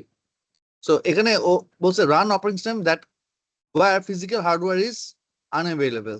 সো আমি যদি এখন ওই যে একটা সফটওয়্যার বানাই, যেটা কিনা আমি যখন একটা সফটওয়্যার বানাবো, যে কোনো একটা সফটওয়্যার, ধরেন আপনি এক্সেল চালাচ্ছি, হ্যাঁ, এক্সেল সফটওয়্যারটা উইন্ডোজে চলতেছে, এখন এই সফটওয়্যারটা শুধু সবাই উইন্ডোজে চালাবে তা তো না, সে তো লিনাক্সও চালাতে পারে, কেউ ম্যাকেও চালাতে পারে, ঠিক না? তো এই জন্য আমাকে কি করতে হবে, আমি যখন সফটওয়্যারটা বানাবো তখন ওই যে অন্যান্য অপারেটিং সিস্টেম প্ল্যাটফর্ম আছে ওগুলোতে আমাকে টেস্ট করতে হবে। সো অন্য অপারেটিং সিস্টেম প্ল্যাটফর্মে যখন আমরা টেস্ট করবো কিংবা অপটিমাইজ করবো, যেমন যেমন আপনার একটু ইজি করি আপনাদের জন্য, আপনারা তো ক্রোম চালাচ্ছেন, গুগল ক্রোম চালাচ্ছেন না? জি স্যার। গুগল ক্রোম ওয়েব মানে ওয়েব ব্রাউজার গুগল ক্রোম চালাচ্ছেন, ফায়ারফক্স চালাচ্ছেন, ফায়ারফক্স জি স্যার। ফায়ারফক্সও চালাচ্ছেন, গুগল ক্রোমও চালাচ্ছেন। তো যখন এই যে ওয়েবসাইট ডেভেলপাররা কাজ করে, ফায়ারফক্সটা এক ধরনের প্ল্যাটফর্ম, আবার গুগল ক্রোমটা এক ধরনের প্ল্যাটফর্ম। দেখবেন যে মাঝে মধ্যে কিছু কিছু ওয়েবসাইট দেখায় যে এখানে আমার এটা ভালো কাজ করবে না, তুমি এটা গুগল ক্রোমে ইউজ করো, কিংবা ওখানে লিখে আসে যে ফায়ারফক্সে ইউজ করো, ফায়ারফক্স এটা বেটার কাজ করবে, ভালো কাজ করবে। এরকম দেখবেন কিছু কিছু ওয়েবসাইটে দেখায়, আমি জানি না আপনারা দেখছেন কিনা কখনো। তো যখন এই ওয়েবসাইট যখন বানায়, তখন ওই ওয়েবসাইট ডেভেলপার যারা আছে তারা এই ধরনের যতগুলো প্ল্যাটফর্ম আছে, ধরেন মোবাইলেও আমি ব্রাউজ করি, মোবাইলের মধ্যেও আছে, আবার আমি কম্পিউটার মধ্যে ডেস্কটপ কম্পিউটারে ব্রাউজ করি, আমি ল্যাপটপে ব্রাউজ করি, এখন তো অনেকে ঘড়িতেও ব্রাউজ করে। So এই যে অনেকগুলা প্ল্যাটফর্মে ব্রাউজ করতেছে, এই সবগুলো প্ল্যাটফর্মে তো অপটিমাইজ করতে হয়। অপটিমাইজ হচ্ছে গিয়ে এটাকে ফিজিবল কিনা, সবগুলো প্ল্যাটফর্মে একই রকম ডেটা দেখাচ্ছে কিনা, এই ডেটাগুলা বোঝার জন্য সবগুলো প্ল্যাটফর্মে কাজ করতে হয়। তো এই জন্য ডেভেলপাররা কি করে, এই সবগুলো প্ল্যাটফর্মেই ঢুকে ঢুকে দেখে যে আমার এখানে ঠিক মতন কাজ করতেছে কিনা। তো এরকম সফটওয়্যারটাও কি করে, যখন ডেভেলপ করে বিভিন্ন প্ল্যাটফর্মে বিভিন্ন অপারেটিং সিস্টেমে এটা টেস্ট করে। তো এখন যে এরকম বিভিন্ন অপারেটিং সিস্টেমে টেস্ট করবে, টেস্ট করার জন্য তো ওর এতগুলো কম্পিউটার সবসময় রাখা সম্ভব হয় না। তখন সে কি করে, এই ফিজিক্যাল একটা কম্পিউটারের মধ্যে বিভিন্ন ধরনের অপারেটিং সিস্টেম চালায়। তো এই জন্যই বলছে ভার্চুয়াল মেশিনের যেই মেইন অ্যাডভান্টেজ, সেটা কি করে, run operating system where physical hardware is unavailable. মানে আমার ফিজিক্যাল হার্ডওয়্যার নাই, আমার এখন একটা অপারেটিং সিস্টেম চালাতে হবে, এর জন্য আমি চাইলে একটা ভার্চুয়াল মেশিন তৈরি করে ওই অপারেটিং সিস্টেমটা চালাতে পারি। আমরা এই ভার্চুয়াল মেশিনের মাধ্যমে আপনার মোবাইলের মধ্যেও উইন্ডোজ অপারেটিং সিস্টেম চালানো সম্ভব। বুঝতে পারছেন? উইন্ডোজ আপনার মোবাইলের মধ্যে চালান, অ্যান্ড্রয়েড চালাচ্ছেন তাই না? ওখানে আপনি উইন্ডোজও চালাতে পারবেন, অ্যাপেলের আইওএসও চালাতে পারবেন। বুঝতে পারছে কি? মোবাইলের মধ্যে, হ্যাঁ, থ্রু এই ভার্চুয়াল মেশিন। হ্যাঁ, শুধু ভার্চুয়াল মেশিনের কনফিগারেশনটা সেট করে দিতে হবে যে এই কনফিগারেশনে আমি চালাতে যাচ্ছি। Easier to create machines and backup machines. তো ভার্চুয়াল মেশিনের মধ্যে খুব কি একটা সফটওয়্যার মাধ্যমে যেতে হয়, খুব ইজিলি আমি একটা করে মেশিন তৈরি করতে পারি, আবার ব্যাকআপ মেশিনসও তৈরি করতে পারি। Software testing using clean installs of operating system and software. তো সফটওয়্যার টেস্টিং করার সময় আমার অনেক সময় ক্লিন অপারেটিং সিস্টেম প্রয়োজন হয়। তো আমার এখন যে উইন্ডোজটা আমি চালাচ্ছি, এই উইন্ডোজটা তো আমি অনেক দিন ধরে চালাচ্ছি, এখানে বিভিন্ন ধরনের বাগস আছে, বিভিন্ন ধরনের ভাইরাস আছে, বিভিন্ন ধরনের ডেটা লস আছে। তো এই জন্য আমাকে কি করতে হবে, একটা ক্লিন নিউ অপারেটিং সিস্টেম লাগবে। কিন্তু এখন যদি আমি এটাকে মুছে আমি আবার নতুন করে একটা অপারেটিং সিস্টেম ইনস্টল করি, সেক্ষেত্রে কি হবে, আমার জন্য অনেক চ্যালেঞ্জিং হয়ে যাবে, এবং আমার যেই কনফিগারেশন গুলো সেট করা আছে, এই কনফিগারেশন গুলো আবার নতুন করে করতে হবে। এই জন্য আমি কি করবো, একটা ভার্চুয়াল মেশিন করে আমি কি করলাম, একটা ক্লিন অপারেটিং সিস্টেম উইন্ডোজের মধ্যে আরেকটা উইন্ডোজ দিলাম, দিয়ে আমি সফটওয়্যারটা টেস্ট করে নিলাম। এমুলেট মোর মেশিনস দেন ফিজিক্যালি অ্যাভেলেবল। এর তখন এই কথাটাই বললাম যে ফিজিক্যাল মেশিন আছে একটা, কিন্তু আমি অনেক অনেক মেশিন তৈরি করে ফেলতে পারবো। Time share lightly load system on one host, debug problems, হ্যাঁ, easy migration of virtual machines, shutdown needed or not. মানে ভার্চুয়াল মেশিন কিন্তু আমার শাটডাউন টাটডাউন কোনো কিছু করা লাগে না। হ্যাঁ, রান লিগেসি সিস্টেম, মানে আমি লিগেসি সিস্টেম হচ্ছে কি, আমার যে ওল্ড সিস্টেম আছে ওই ওল্ড সিস্টেমটা আমি চালালাম, কোনো একটা টেস্টিং দরকার, আমি নতুন একটা ভার্চুয়াল মেশিন তৈরি করে টেস্ট করলাম, ওটার মধ্যে সব করলাম, ওটা সব নষ্ট হয়ে গেল, ডিস্ট্রয় হয়ে গেল, সমস্যা নেই, ওটাকে বাদ দিয়ে দিলাম, আমি আমার নতুন করে একটা ভার্চুয়াল মেশিন করলাম। আমার যে লিগেসি সিস্টেম, আমার যে অপারেটিং সিস্টেম আমি যেটা ইউজ করতেছি, রেগুলার ইউজ করতেছি, এটাতে আমি হাত দিলাম না, এটা কিছুই হলো না।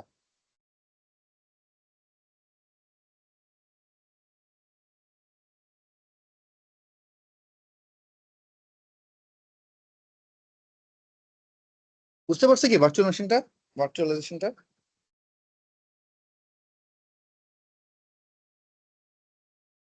ভার্চুয়াল মেশিন বুঝতে পারছি?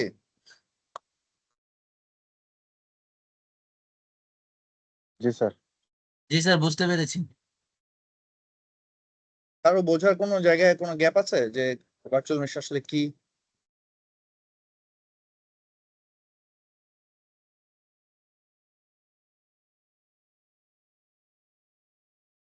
সো ক্লাউড কম্পিউটের সঙ্গে ভার্চুয়াল মেশিনের একটা ওতপ্রোত ভাবে জড়িত ভাবে কি ক্লাউড কম্পিউটিং এর মধ্যে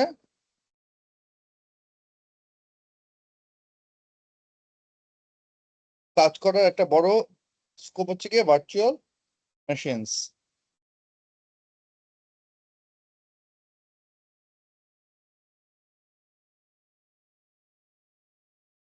ভার্চুয়াল মেশিন ছাড়া কিন্তু ক্লাউড কম্পিউটিংটা কাজ করবে না, কারণ ক্লাউড কম্পিউটিং এর মধ্যে যে আমার ফিজিক্যাল ইনফ্রাস্ট্রাকচার সিস্টেম গুলো থাকে ওগুলোর মধ্যে আমরা যখন as a software as a service কিংবা প্ল্যাটফর্ম এজ সার্ভিস কিংবা ইনফ্রাস্ট্রাকচার সার্ভিস নেই, তখনই একটা ভার্চুয়াল মেশিন আমার জন্য সেপারেটলি সে ক্রিয়েট করে, যাতে আমি ওই ফিজিক্যাল ইনফ্রাস্ট্রাকচার সিস্টেমের মধ্যে আরো যত ইউজার আছে, আরো যত ক্লাউড কম্পিউটিং কিংবা সার্ভিস ইউজার আছে, তাদের কোনো ইন্টারাপশন না হয়।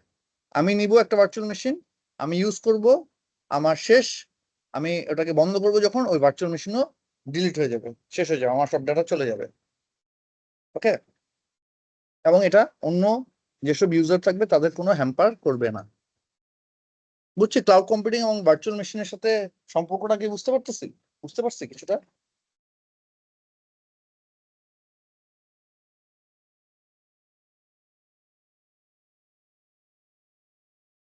Cloud computing and what's the purpose and benefit, হ্যাঁ, মানে ক্লাউড কম্পিউটিং এর পারপাসটা কি এবং বেনিফিটটা কি। আমরা এতক্ষণ যেগুলো পড়ছি ওর মধ্যে ম্যাক্সিমামই আমাদের কভার হয়ে গেছে। হ্যাঁ, জাস্ট আমরা একটু পারপাস এন্ড বেনিফিটটা একটু সেপারেটলি দেখতেছি। হ্যাঁ, cloud computing enables companies and applications which are system infrastructure dependent to be infrastructure less. So cloud computing কি করতেছে, কোম্পানি এবং অ্যাপ্লিকেশনকে কি করতেছে, যারা ইনফ্রাস্ট্রাকচার ডিপেন্ডেন্ট তাদেরকে ইনফ্রাস্ট্রাকচার লেস করার ব্যবস্থা করতেছে। মিনস আমার কোনো কিছু দরকার নাই, কোনো বিল্ডিং দরকার নাই, কোনো সার্ভার দরকার নাই, কোনো মেশিন দরকার নাই, কোনো কিছু দরকার নাই। আমি ক্লাউড কম্পিউটিং যদি নেই তাহলে আমার কোনো ইনফ্রাস্ট্রাকচার সিস্টেম প্রয়োজন নাই। By using cloud infrastructure, pay as used and on demand, all of us can save in capital and operational investment.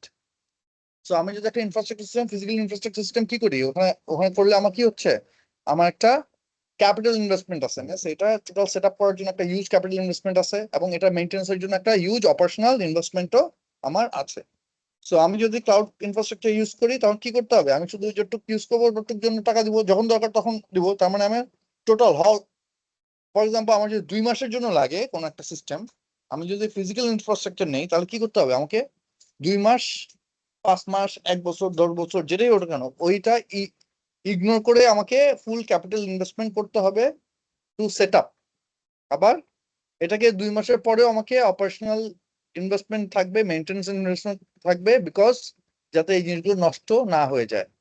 But আমি যদি শুধু ক্লাউড ইনফ্রাস্ট্রাকচারের মাধ্যমে নেই তাহলে কি করবো, 2 মাসের জন্য টাকা পে করবো, 2 মাসে ইউজ করবো, তারপর আমি বন্ধ করে দেবো, আমি আর নিবো না। তাহলে আমার কি লাগবে, আমার ক্যাপিটাল ইনফ্রাস্ট্রাকচার সিস্টেমও যাবে না এবং অপারেশনাল কোনো ইনভেস্টমেন্টও লাগবে না। Client can put their data on the platform instead of their own desktop PC or their own servers. তো একটু আগে আপনাদের যে গুগল ড্রাইভের কথা বলছি, হ্যাঁ, তো ক্লায়েন্ট কি করতে পারে, তার ডেটা প্ল্যাটফর্মের মধ্যে রাখতে পারে কিংবা সার্ভারে রাখতে পারে, ইনস্টেড অফ দেয়ার ওন পিসি, তার পিসিতে না রেখে, কম্পিউটার মধ্যে না রেখে কিন্তু ওই প্ল্যাটফর্মের মধ্যেই ডেটাগুলো রাখতে পারে। They can put their applications on the cloud and use servers within the cloud to do processing and data manipulation.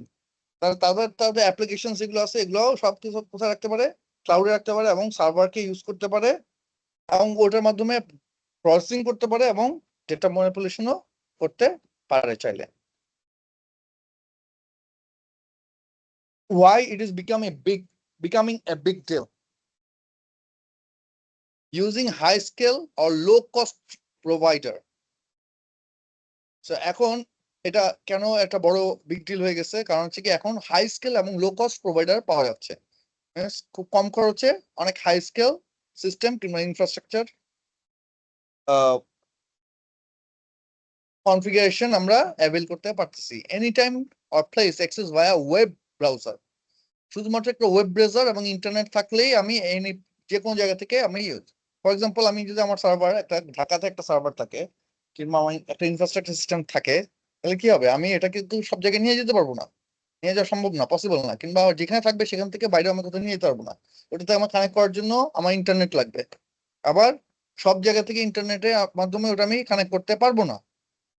কিন্তু ইন ক্লাউড কম্পিউটিং এর মধ্যে আমি কি করতে পারবো, এনি টাইম এনি প্লেস এর মাধ্যমে থ্রু ওয়েব ব্রাউজারে আমি কানেক্ট করতে পারবো। র্যাপিড স্কেলেবিলিটি, হচ্ছে কি যখন দরকার তখনই আমি চুজ করে বড় করে ফেলতে পারবো, আর যখন দরকার না তখন আমি চুজ করে কমায় ফেলতে পারবো। Incremental cost or load sharing, so কস্টও এরকম, এর জন্য ইনক্রিমেন্টাল হবে এবং লোড শেয়ারিং হবে। Can forget to use need to focus on local IT, আমার লোকাল আইটির উপরও কোনো ডিপেন্ডেন্সিস প্রয়োজন নাই, আমার লোকাল আইটি সিস্টেমে পুরো টিমই দরকার নাই, টিম দরকার নাই, কোনো কিছু দরকার নাই if I am using cloud computing. So what are the concerns? Concern হচ্ছে কি performance, reliability and SLAs. SLAs হচ্ছে কি সার্ভিস লেভেল এগ্রিমেন্টস। এটা হচ্ছে কনসার্ন, পারফরম্যান্স আমি কতটুকু ভালো পাবো এবং কতটুকু reliable. So nowadays it becomes really a highly performed and reliable. Cloud computingটা হচ্ছে এখন অনেক highly performed and reliable হয়ে গেছে। Control of data and service parameter. তারপর application features and choices. Interaction between cloud providers. So আমি যদি multiple cloud provider কাছ থেকে সার্ভিস নেই, সেক্ষেত্রে ইন্টারাকশন গুলো কি হচ্ছে, একজন সার্ভিস প্রোভাইডারের সাথে একজন সার্ভিস প্রোভাইডার ইন্টারাকশনটা কিভাবে করা, কি হবে না হবে, এটা একটা major concern. But nowadays it has become more easier. No standard API, mix of swap and REST. Privacy, security and compliance, trust. So privacy এখন nowadays সবচেয়ে বড় কনসার্ন জায়গাটা হচ্ছে কি privacy and security. So though people are telling they are very much secure and privacies are top notch and security is very high, but তারপর কিন্তু আমরা শুনতেছি যে গুগল সার্ভারের মধ্যে হ্যাক হচ্ছে, ডেটা চুরি হচ্ছে, আমাদের অ্যাপেল সার্ভারের মধ্যে ডেটা চুরি হচ্ছে, ডেটা হ্যাক হচ্ছে, হ্যাঁ। So it has become the major concern nowadays. It has become the major issue for cloud computing. So cloud computing যে কমার্শিয়াল অফারিংস গুলো দেয়, সার্ভিস প্রোভাইডার যারা আছে এর মধ্যে সবচেয়ে খুবই ওয়াইডলি ইউজ হচ্ছে কি অ্যামাজন ওয়েব সার্ভিসেস, অনেকে এটাকে AWS নামে চিনে।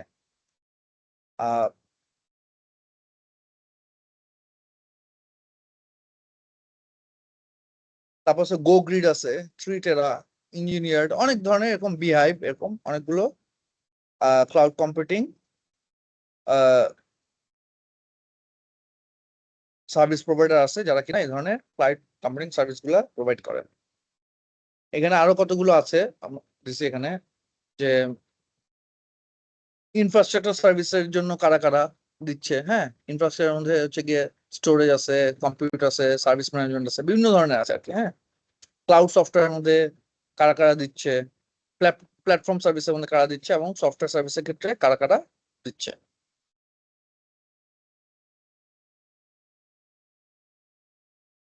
এগুলো আমরা ডিটেল বললাম না, এগুলো আপনারা একটু দেখে নিন। নামগুলো জানলে হচ্ছে কি আপনারা যখন ভবিষ্যতে কাজ করবেন, যে আমার একটা স্টোরেজ সার্ভিস দরকার, তাহলে আমি কার কাছ থেকে নিব, হ্যাঁ। কিংবা আমার একটা সিআরএম সফটওয়্যার দরকার, হ্যাঁ, সিআরএম সিস্টেম দরকার, একটা সার্চ বেস সিআরএম সফটওয়্যার দরকার, আমি তার কার কাছ থেকে নিব, হ্যাঁ। তো এগুলোর জন্য আমাদের এই ক্লাউডের সার্ভিস প্রোভাইডার যারা, তাদেরটা আমরা একটু দেখলাম। তো ক্লাউড স্টোরেজের মধ্যে আছে কি several web companies are now exploiting the fact that they have data storage capacity that can be hired out others. মানে এই কনসেপ্টটা কোথা থেকে আসছে, হ্যাঁ। allows data storage remotely to be temporarily cached on desktop computers, mobile phones and other internet linked devices. তো web server company যেগুলো আছে, লার্জ যেসব ওয়েব সার্ভার কোম্পানি আছে, তারা হচ্ছে ডাটা স্টোরেজ ক্যাপাসিটিটাকে একটু ডিফারেন্ট ভাবে ইউজ করতেছে, এবং তারা ডাটা স্টোরেজকে রিমোটলি টেম্পোরারি ক্যাশ করে ডেস্কটপ কম্পিউটার, মোবাইল ফোন অথবা ইন্টারনেট লিঙ্ক ডিভাইসের মধ্যে করতেছে। দেখবেন যে আপনারা যখন কম্পিউটার ইউজ করেন, ওই ব্রাউজার যখন ইউজ করেন, ব্রাউজার মধ্যে দেখবেন যে ক্যাশ মেমোরি থাকে, একটা ক্যাশ, তো ক্লিয়ার ক্যাশ, কিংবা মোবাইলের মধ্যে থাকে এগুলা ক্যাশ থাকে। তো ওরা কি করে, এই ওয়েব কোম্পানি কি করতেছে, আমাকে ডাটা স্টোরেজ ক্যাপাসিটিটাকে এনহ্যান্স করার জন্য এই যে মোবাইল ফোন কিংবা আমাদের ডেস্কটপ কম্পিউটার গুলো আছে, এগুলো আমাকে কি করে, ডেটাটাকে ক্যাশ করে টেম্পোরারি রেখে দেয়, যাতে আমার ডাটা ট্রান্সফার কিংবা ডাটা যে ব্যান্ডউইথ আছে, ব্যান্ডউইথ ট্রান্সফার যেটা, এটা কম হয়। এটা ওরা একটা সিস্টেম করছে ক্লাউড স্টোরেজ। অনেক সময় তারা জোন ভিত্তিক আপনারা দেখবেন যে অনেক ডেটা স্টোরেজ কিংবা ক্যাশ স্টোরেজ রাখে জোন ভিত্তিক। ফর এক্সাম্পল, আগে যখন আপনারা দেখবেন যে অনেক আগে, লাইক স্পেশালি কোভিডের পর থেকে এটা অনেক বেটার হয়েছে। কোভিডের আগে, ধরেন 7-8 বছর আগে, তখন দেখবেন যে ইউটিউব কিংবা এই ধরনের স্ট্রিমিং সাইট যেগুলো আছে, হ্যাঁ, ভিডিও স্ট্রিমিং সাইট যেগুলো আছে, ইউটিউব, নেটফ্লিক্স, এগুলা ছাড়লে দেখতেন যে প্রচুর ল্যাগ হইতো, শুধুমাত্র লোডিং এরকম লিখে আসতো। বাট নাও ডেইজ কিন্তু এটা হচ্ছে না, কারণ হচ্ছে কি, ওরা লোকাল ক্যাশ করে মিনস হচ্ছে যে আপনি একটা ভিডিও দেখতেছেন, ফর এক্সাম্পল নেটফ্লিক্সে আপনি একটা ভিডিও দেখতেছেন, এটা ঢাকাতে ধরেন একজন দেখতেছে, তার সিস্টেমের মধ্যে এটা ক্যাশ হয়ে থাকবে। আমি যখন দেখবো তখন ওই ক্যাশ মেমোরি থেকে আবার আমাকে দেখাবে। সো যখন লোকালি এটা ডেটাগুলো ট্রান্সফার হয় কিংবা লোকালি ডেটাগুলা একজন কাছ থেকে একজন দেখে, তখন কি হয়, আপনার গ্লোবাল সিস্টেম থেকে মেইন সার্ভারের উপর প্রেশার কম পড়ে, মেইন সার্ভার থেকে ডেটা আসতে যে সময় লাগে ওই সময়টা কম লাগে। তো এই ধরনের একটা মেকানিজমের মাধ্যমে ওরা কাজ করতেছে, যে কারণে ওদের এখন স্টোরেজ, ডেটা ট্রান্সফার রেট, এগুলোর ক্ষেত্রে ওরা ইমপ্রুভমেন্ট নিয়ে আসছে। এবং দেখবেন যে এখন ইউটিউব কিংবা এই ধরনের ভিডিও স্ট্রিমিং সাইটগুলো যখন দেখবেন, খুবই দেখবেন স্মুথলি চলতেছে, কোনো ল্যাগিং নাই, কোনো কিছু নাই। যত হাই এন্ড চালান না কেন আপনি, দেখুন খুব ভালো চলতেছে।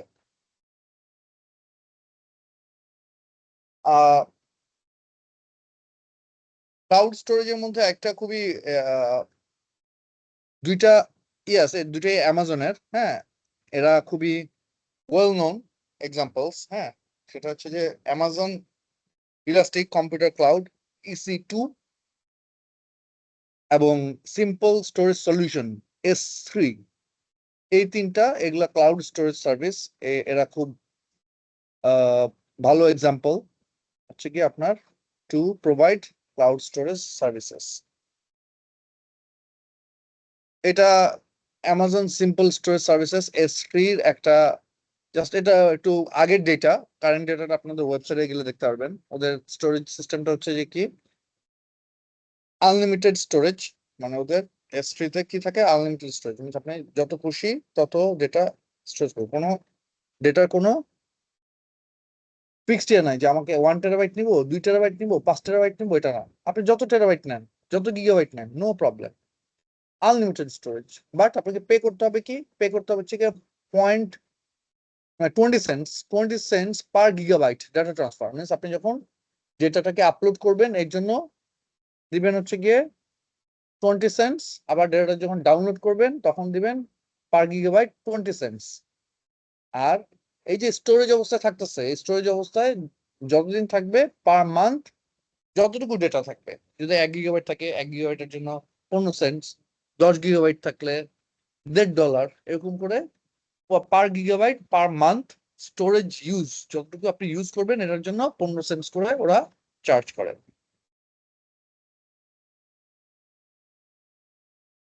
বুঝছি কি এই জিনিসগুলা?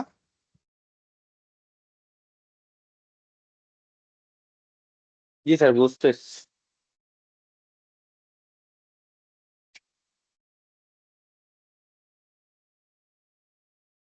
তারপর ইনফ্রাস্ট্রাকচার এজ এ সার্ভিসের মধ্যে আপনার অ্যামাজন ইলাস্টিক কম্পিউট ক্লাউড, হ্যাঁ, এটা একটা ইনফ্রাস্ট্রাকচার সার্ভিস। এটা কি করতেছে, বিভিন্ন ধরনের আপনার ইনফ্রাস্ট্রাকচার ফ্যাসিলিটি দিচ্ছে। এর মধ্যে আপনার কি আছে, আপনার বিভিন্ন ধরনের পিসিস আছে, হ্যাঁ, বিভিন্ন ধরনের, মানে আপনি যে ধরনের পিসি প্রয়োজন আপনি এই ধরনের পিসি আপনি নিতে পারবেন, মেশিন স্পেসিফিকেশন গুলো আপনি নিতে পারবেন, এবং ফেয়ারলি চিপ। এটা জেন ইন্টেল জেন এর মাধ্যমে পাওয়ার্ড ভার্চুয়াল মেশিন, এবং এখানে আপনি প্যারা ভার্চুয়ালাইজেশনের মাধ্যমে এটা একটা ইয়ে গেস্ট ওএস করে আপনি চালাতে পারবেন বিভিন্ন ধরনের অপারেটিং সিস্টেম চালাতে। এখানে normally Linux, Windows, open Solaris এই ধরনের অপারেটিং সিস্টেম গুলাকে চালানো যায়, এবং এখানে আপনি একটা ম্যানেজমেন্ট কনসোল পাবেন। ওই কনসোলের মাধ্যমে আপনি এটা কনফিগারেশন বাড়াতে কমাইতে, ইউজার অ্যাক্সেস দেওয়া, এগুলো সবকিছু আপনি করতে পারবেন।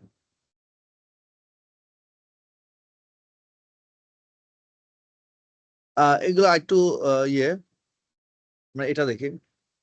What are the challenges, opportunities and challenges of cloud computing? The use of cloud provides a number of opportunities. It enables services to be used without any understanding of their infrastructure.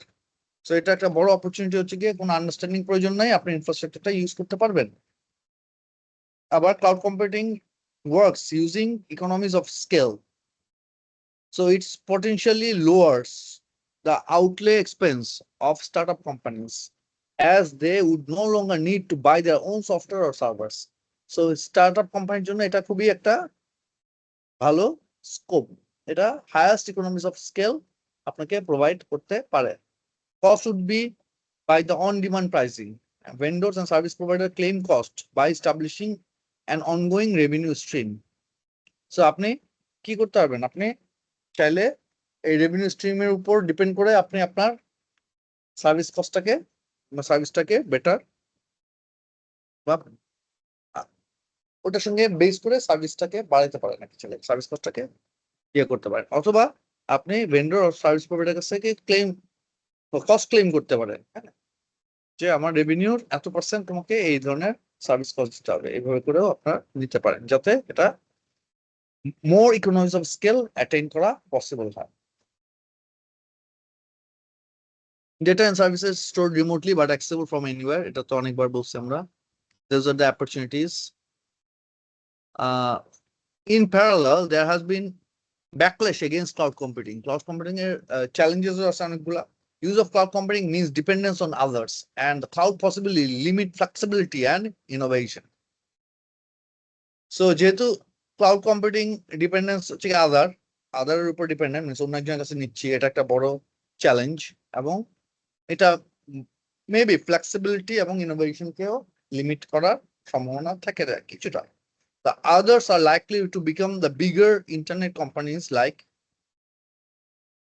Google, IBM, who may monopolize the market. So যেহেতু আমরা অন্যের উপর dependence করতেছি, সে কি করতেছে, আরো বড় হয়ে তারা কি করে বিভিন্ন মনোপলিস্টিক সিচুয়েশন তৈরি করতে পারে। ইতিমধ্যে গুগল একটা মনোপলিস্টিক সিচুয়েশন তৈরি করে ফেলছে, মিনস আমরা সার্চ ইঞ্জিনের ক্ষেত্রে কিন্তু গুগলের উপর fully dependent.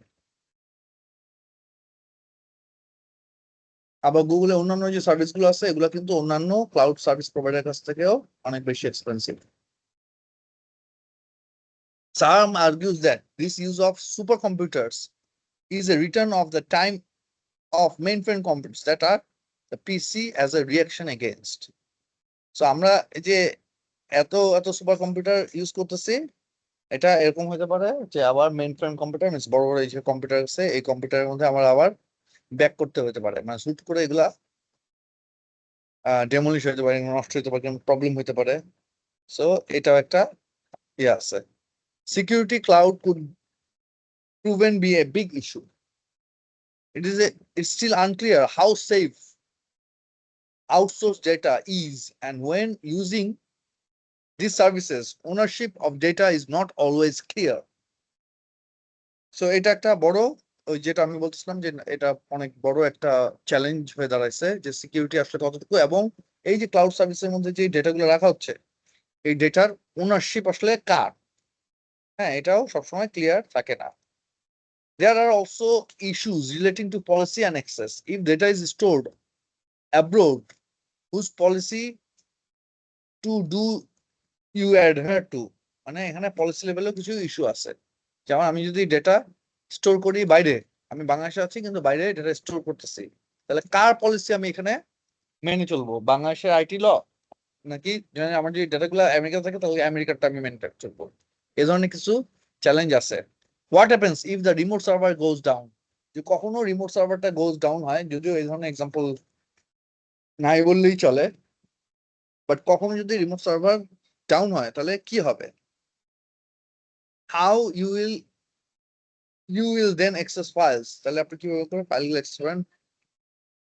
There have been cases of users being locked out of accounts and losing access of data. So অনেক সময় user account locked হয়ে যায় এবং ডাটা অ্যাক্সেস মিস হয়। এই ধরনের কেসেস কিছু কিছু আছে। অ্যাডভান্টেজেস গুলো তো আমরা বলছি কি কি অ্যাডভান্টেজ আছে। হ্যাঁ, লো কম্পিউটার কস্ট একটা বড় advantage, improve performance, software reduce software cost, instant software, improve document format capability, unlimited storage capacity, increased data availability। এগুলো আমি ডিটেল বললাম না, হ্যাঁ, ক্লাসটা শেষ করে দিব, ডিটেল বলছি। Universal document access and latest version availability, এগুলো হচ্ছে গিয়ে সব ক্লাউড কম্পিউটিং এর বিভিন্ন অ্যাডভান্টেজ। এগুলো ডিটেল বলার দরকার আছে কি না? মোটামুটি যা করছি এখানে মোটামুটি সবগুলো আমরা কভার করছি আর কি। Easier group collaboration, device independence. হ্যাঁ, ডিভাইস ইন্ডিপেন্ডেন্সটা কি বুঝি? মানে আমরা চাইলে যে কোনো ডিভাইস থেকে কিন্তু চালাইতে পারবো, এটার জন্য কিন্তু স্পেসিফিক কারণ কোম্পানি চালানোর জন্য কোনো ডিভাইস স্পেসিফিকেশন প্রয়োজন নাই।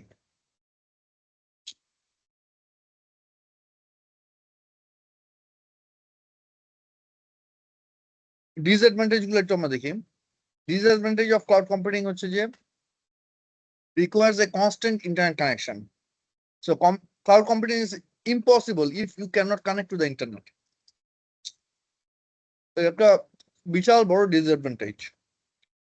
Since you use the internet to connect both your application and document, if you do not have an internet connection, you cannot access anything, even your own document.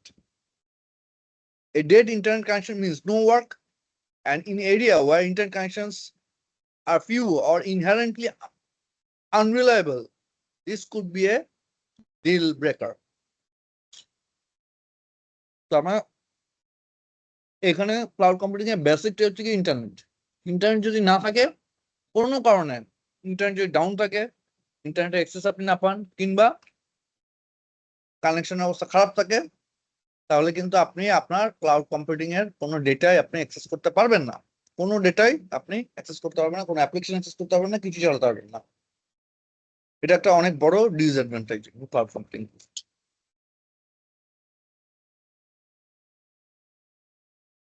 Does not work well in low speed connection.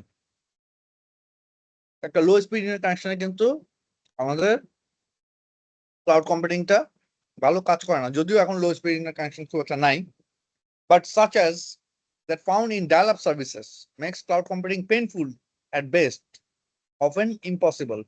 Dial-up services কেউ use করছে? Anyone?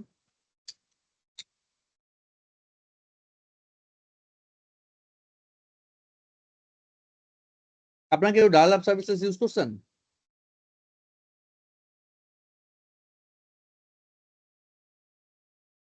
আগে যে হ্যাঁ করছেন? না sir. আগে অনেক আগে ল্যান্ডফোন ছিল না? ল্যান্ডফোন তো দেখছেন না? জি স্যার। জি স্যার। এই ল্যান্ডফোনের মাধ্যমে ইন্টারনেট ইউজ করা যেত, ডায়াল-আপ কানেকশন। এই ল্যান্ডফোনের যে কানেক্টিভিটিটা আছে এটা কম্পিউটারের সঙ্গে কানেক্ট করে তারপর ইন্টারনেট ইউজ করে যেত। তো ওইখানে তখন স্পিড ছিল হচ্ছে গিয়ে 4 KB 6 KB স্পিড ছিল। তো এই স্পিড দিয়ে এই লো স্পিড কানেকশন, এই ধরনের ডায়াল-আপ সার্ভিসেস যেখানে চলে ওইসব জায়গায় আমার ক্লাউড কম্পিউটিং চলবে না। এখন তো যদিও অনেক বেশি এমবিজ অফ ডেটা এখন থ্রু অপটিক ফাইবার আপনারা কানেক্ট করতেছি, এর জন্য পাচ্ছি, বাট এই ডায়াল-আপ সার্ভিসের মতো যদি সার্ভিস যদি থাকে তাহলে কিন্তু cloud computing will not work. Web-based application requires a lot of bandwidth to download, as do large documents. হ্যাঁ, ওয়েব-বেসড অ্যাপ্লিকেশন যেগুলো থাকবে সেগুলো কিন্তু অনেক ব্যান্ডউইথ লাগে, এবং ডকুমেন্টস বড় বড় ডকুমেন্টস থাকে যখন, তখন ব্যান্ডউইথগুলো আরো বেশি লাগে। ফিচার্স মাইট বি লিমিটেড, মানে এটা একটা ক্লাউড কম্পিউটিং একটা বড়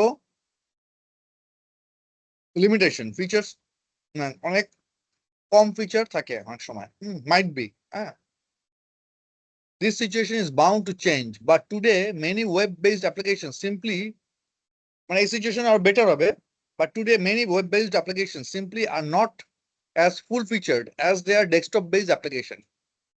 মানে এখন অনেকগুলো web-based application আছে যারা কিনা full-featured না as desktop-based. For example, you can do a lot more with Microsoft PowerPoint than Google Presentation web-based offering. বুঝছে কি এটা? মাইক্রোসফট পাওয়ার পয়েন্টে আমি যা যা করতে পারি সবকিছু কিন্তু আমি গুগল প্রেজেন্টেশনে করতে পারি না। সো এই জন্য ওয়েব বেস অ্যাপ্লিকেশনের মধ্যে অনেক সময় সব ফিচার দেওয়া যায় না, কিংবা হয়তো ভবিষ্যতে আসবে, বাট এখন পর্যন্ত সব ফিচার দেওয়া যাচ্ছে না।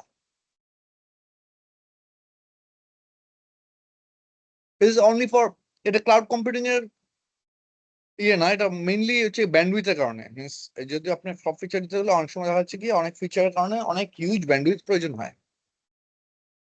Can be slow even with a fast connection. Web-based application can sometimes be slower than accessing a similar software program on a desktop PC. So একটা ডেস্কটপ পিসিতে আপনি যখন একটা সফটওয়্যার চালাবেন, এই সেম সফটওয়্যারটা আপনি যখন ওয়েব অ্যাপ্লিকেশন চালাবেন, এটাই অনেক সময় স্লো কাজ করে। আপনি কি অটোকেড চালাচ্ছেন? অটোকেড কেউ? অটোকেড সফটওয়্যার না স্যার। বা এই ধরনের ধরেন, কিংবা গ্রাফিক্যাল গ্রাফিক্স এডিটিং সফটওয়্যার যেগুলো আছে, গ্রাফিক্যাল এডিটিং সফটওয়্যার যেগুলো আছে, এগুলো ডেস্কটপ বেসের মধ্যে যতটা ফাস্টার চলে, ওয়েব বেসে কিন্তু অতটা ফাস্টার চলে না, অনেক স্লো চলে because of the bandwidth issue. So এর জন্য এখানে বলছে যে অনেক ফাস্ট কানেকশন আছে, কিন্তু ওয়েব বেস অ্যাপ্লিকেশন সামটাইম অনেক স্লোয়ার কাজ করে than desktop base software. Everything about the program from the interface to current document has to be sent back and forth from your computer to the computer in the cloud. তো এখানে একটা বড় issue হচ্ছে যে এখানে আমি cloud computing চালাচ্ছি, তখন এই ইন্টারফেসের মধ্যে কি থাকে, একটা প্রোগ্রাম থাকে, শুধুমাত্র এই প্রোগ্রামটা ইউজ করি, কিন্তু ডেটা কিংবা ডকুমেন্ট এটা কি হয় কন্টিনিউয়াসলি ব্যাক এন্ড ফোর্থ হতে থাকে। আমার কম্পিউটার থেকে ওই কম্পিউটারে যায়, ওই কম্পিউটার থেকে আমার কম্পিউটারে আসে, কন্টিনিউয়াসলি এরকম চলতে থাকে। বাট ইন ডেস্কটপ কম্পিউটার মধ্যে কিন্তু এই জিনিসটা হয় না। If the cloud server happens to be backed up at the moment, or if the internet is having a slow day, you would not get the instantaneous access you might accept from desktop application. The cloud server এর মধ্যে যদি slow internet দিয়ে থাকে, তাহলে আপনি কখনোই একটা desktop base অ্যাপ্লিকেশনের মধ্যে যেই আপনি অ্যাক্সেস কিংবা সাপোর্টটা পাইতেন, তখন ক্লাউড সার্ভারে কিন্তু ওই সাপোর্টটা পাবেন না, যদি একটা স্লো ইন্টারনেট কানেকশন আপনি কোনো কারণে ওই দিন কানেকশন যে ইন্টারনেট স্লো হয়ে যায়, কিংবা আপনি ব্যাড ডে হিসেবে কাউন্ট হয়।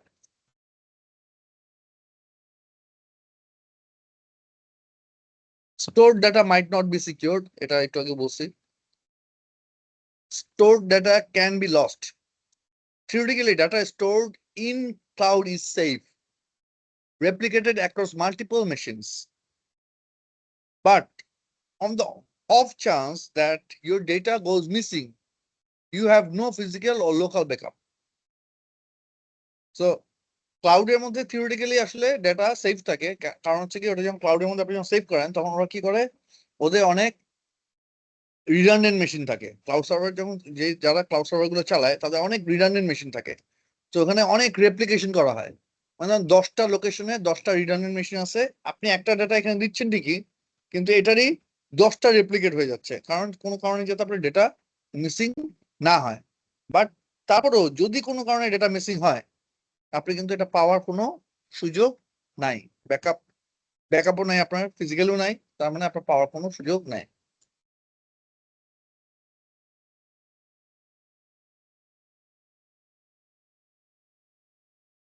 The future. What is the future? Many of the activities loosely grouped together under cloud computing have already been happening, and centralized computing activity is not a new phenomenon. Grid computing was a last research lead centralized approach. However, they are concerned that the mainstream adoption of cloud computing could cause many problems for users. Many new open source systems appearing that you can install and run on your local cluster should be able to run a variety of applications on this system. So এই future নিয়ে অনেক doubts আছে। হ্যাঁ, centralise যে computing system আছে এই সিস্টেমটা নতুন কিছু না, এটা আগে থেকেই ছিল এবং এটা নিয়ে কাজ করতেছে, বাট মেইন স্ট্রিম অ্যাডপশন আসলে অনেক প্রবলেম করতেছে এবং এখন নতুন নতুন ওপেন সোর্স সিস্টেম আসতেছে, অনেক অনেক সিস্টেম আসতেছে যেটা কিনা আপনি আপনার লোকাল ক্লাস্টার মেশিন থেকে লোকাল ফিজিক্যাল মেশিনের মধ্যে আপনি ইনস্টল করে বিভিন্ন ধরনের ক্যাপাসিটি ইনক্রিজ অথবা varieties of application আপনারা চালাতে পারবেন। So this was from cloud computing. All any question regarding cloud computing?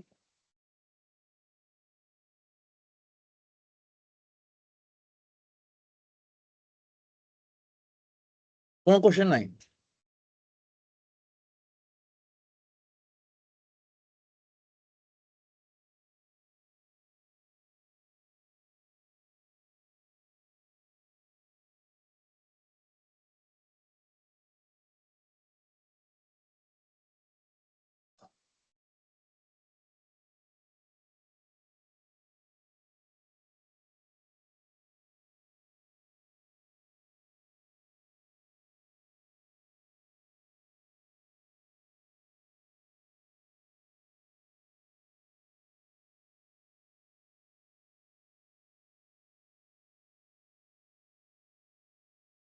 সিলেবাসটা নিয়ে একজন জানতে চেয়েছিলেন, তার জন্য এটা দেখাচ্ছি।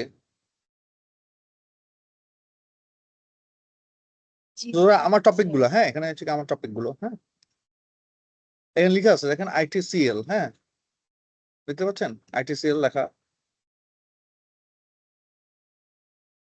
সিলেবাস কিংবা বই পড়ার ব্যাপারে একজন জানতে চাচ্ছিলেন, ITCL লেখা দেখতে পাচ্ছেন, লেভেল ITCL দেখতেছেন লেখা জি স্যার। ITCL। এখন এটা এখন কিভাবে পড়বেন কিভাবে পড়বেন হচ্ছে যে এই যে সিসা রিভিউ ম্যানুয়াল, হ্যাঁ এটা আমি দুইটা তো একসঙ্গে শেয়ার করা যাবে না,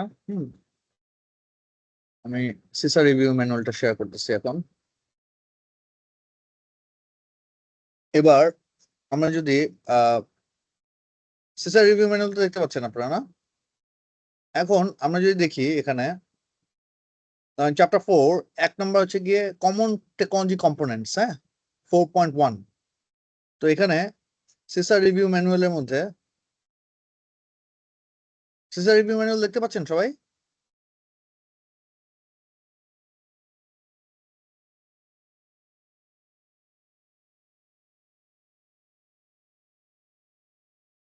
দেখতে পাচ্ছেন নাকি? আমি বুঝতে পারছি না তো। জি স্যার দেখতে পাচ্ছি। চ্যাপ্টার 4 এই যে চ্যাপ্টার 4, হ্যাঁ এখানে দেখেন আইটি কম্পোনেন্টস, হ্যাঁ ঠিক আছে, আছে আইটি কম্পোনেন্টস গুলো এই 4.1, ঠিক আছে। এই যে 4.1 একটু পর্যন্ত হচ্ছে আইটি কম্পোনেন্টস। সো আমরা 4.1 এ চলে যাই একটু। 4.1 এর পেজ নাম্বারটা কত একটু দেখি একটু, সরি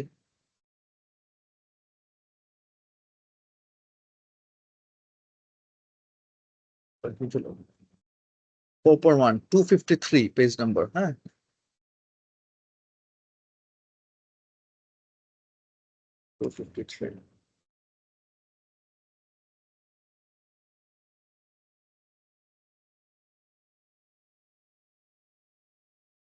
এই যে আইটি কম্পোনেন্টস, ঠিক আছে। এই যে এই টোটাল যে আইটি কম্পোনেন্টস আছে এখানে এই সবগুলো আইটি কম্পোনেন্টস এর এগুলো আছে, ইনফ্রাস্ট্রাকচার, নেটওয়ার্ক, হ্যাঁ তারপর হচ্ছে কি আপনার application software, system monitoring, management, backup, এই টোটালটা হচ্ছে কি এই টপিকের আন্ডারে, হ্যাঁ যেটা আমরা একটু আগে আপনাকে ইয়েতে দেখালাম, কমন টেকনোলজি কম্পোনেন্টস, হ্যাঁ তারপর হচ্ছে গিয়ে আপনার computer hardware components and architecture, হ্যাঁ এটা হচ্ছে গিয়ে 4.1.1 এভাবে করে 4.1.6 পর্যন্ত আছে। হ্যাঁ, দেখেন এখানে এই যে 4.1.1 নেটওয়ার্কিং। হ্যাঁ, নেটওয়ার্ক, এই যে আমরা data link layer, physical layer এগুলো পড়ছি না, অ্যাপ্লিকেশন লেয়ার এগুলো পড়ছেন সব, লোকাল এরিয়া নেটওয়ার্ক, ল্যান। হ্যাঁ, এরকম করে টপোলজি বিভিন্ন, এই যে স্টার বা স্ট্রিং পড়ছি এগুলো, রাউটার, ল্যান, রিস্ক। জি স্যার। বুঝতেছি এখন জিনিসটা। এরকম করে 4.1.6 পর্যন্ত আছে। হ্যাঁ, এখানে 4.1 স্যার এর মাঝেই সবটুকু কভার করে যাবে এই 4.6 পর্যন্ত। 4.6 4.1.6 পর্যন্ত হচ্ছে গিয়ে একটা টপিক। হ্যাঁ, জি এই যে স্যার। 4.1 আন্ডারে 4.1.6, তারপর হচ্ছে গিয়ে 4.2 আইটি অ্যাসেট ম্যানেজমেন্ট, এটা একটা টপিক। এবং 4.3 এভাবে করে সবগুলো এখানে আছে, এনে সিরিয়াল ভাবে আছে। হ্যাঁ, এরকম করে আমাদের চ্যাপ্টার 4 এর যেটা আছে টোটালটাই আমাদের সিলেবাসের আন্ডারে আছে, চ্যাপ্টার 4। বুঝছি কি? শুধু চ্যাপ্টার 4 সিএল এর মানে সিএল এর সিলেবাস কভার করবে তাই তো? জি জি, চ্যাপ্টার 4। আবার চ্যাপ্টার 5ও আছে। হ্যাঁ, চ্যাপ্টার 5 এর একটা অংশ আছে। হ্যাঁ, চ্যাপ্টার 5 হচ্ছে গিয়ে 5.5.1 এখান থেকে শুরু। এই সিলেবাসটা আপনাকে দিয়ে দিচ্ছি 5.5.1। হ্যাঁ, এখান থেকে শুরু চ্যাপ্টার 5 এর। হ্যাঁ, চ্যাপ্টার তো 4টা, মানে এখন চ্যাপ্টার 4 টা বলতেছেন? চ্যাপ্টার 4 যেটা বললাম, চ্যাপ্টার 4। হ্যাঁ, 5.5.1। চ্যাপ্টার 4 পুরাটা। চ্যাপ্টার 5 এর মধ্যে 5.5.1 থেকে 5.11.3 একটু পর্যন্ত আছে চ্যাপ্টার 5 এর। স্যার আপনি ফার্স্ট ক্লাসে একটা আমাদেরকে মডিউল দিয়েছিলেন, ওইটার সাথে জি। যেটা মিলালাম, চ্যাপ্টার 4 এর হচ্ছে কিছু অংশ মিল পাচ্ছি। যেমন 4টা হয়তো টপিক ছিল business impact analysis, data backup, storage and restoration, business continuity plan, আর হচ্ছে development of disaster recovery plan. এই 4টা হচ্ছে আমাদের ছিল, যেটা বি পার্টে আছে। হুম। আর এই পার্টের কোনোটাই হচ্ছে আমাদের মডিউলে নেই, চ্যাপ্টার 4 এ সিসাব বইতে যেটা। এ পার্টে কোনটা কথা বলছেন আপনি? আমি যে আপনাকে আমি আপনাকে সিলেবাস দিছি না, হ্যাঁ সিলেবাস সঙ্গে ম্যাপিংটা দিয়েছি না হ্যাঁ প্রেজেন্টেশনে। হ্যাঁ, ওইটা থেকেই আমি হচ্ছে দেখলাম যেটা, যে চ্যাপ্টার 4 এ আমাদের এই পার্টের থেকে কিছুই নাই আমাদের সিলেবাসের সাথে। হ্যাঁ, এ পার্টের জন্য আছে হচ্ছে কি চ্যাপ্টার 3 দেখেন। চ্যাপ্টার 3 দেখছেন? হ্যাঁ চ্যাপ্টার 3 থেকে আছে তো।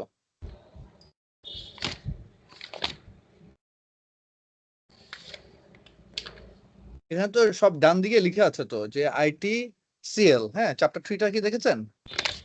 বিল্ডিং ইনফরমেশন সিস্টেম,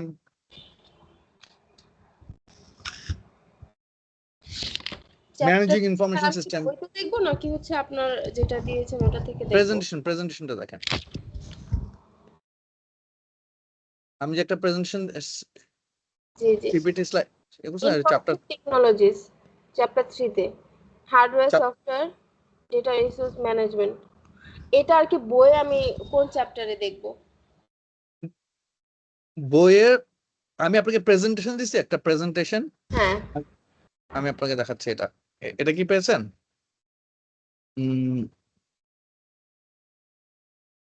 এটা পেয়েছেন?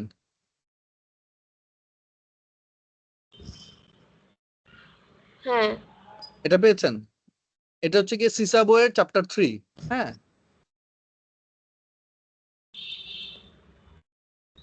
এটা কি বুঝতে পারছেন? এই যে সিসা বইয়ের চ্যাপ্টার 3। হ্যাঁ আর এই যে দেখেন এখানে লেখা আছে আইসিবি সিলেবাস, দেখছেন? এই যে এখানে লেখা আছে আইসিবি সিলেবাস আইটিসিএল লেভেল, দেখছেন? এই যে চ্যাপ্টার 3 এগুলো সবগুলো আছে। হ্যাঁ, এই ডান দিকে লেখা আইটিসিএল। হ্যাঁ, আচ্ছা আচ্ছা। বুঝছি। এই যে আইটিসিএল, এই যে ডান দিকে দেখেন, এটা হচ্ছে সিলেবাসের চ্যাপ্টার 3।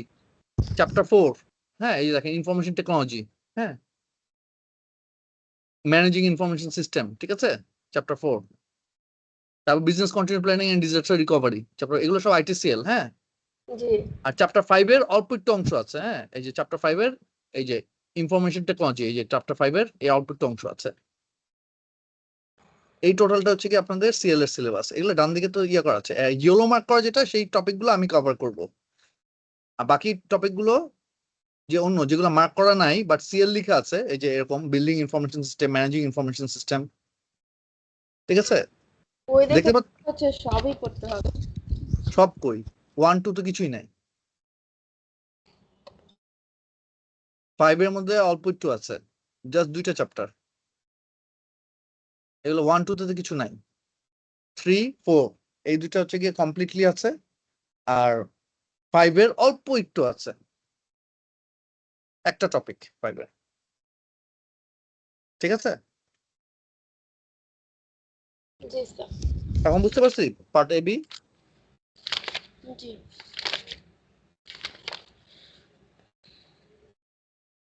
ওকে, সিলেবাস নিয়ে আর কোনো কনফিউশন আছে কারো কোনো, কিংবা বই পড়া নিয়ে, বই দেখা নিয়ে?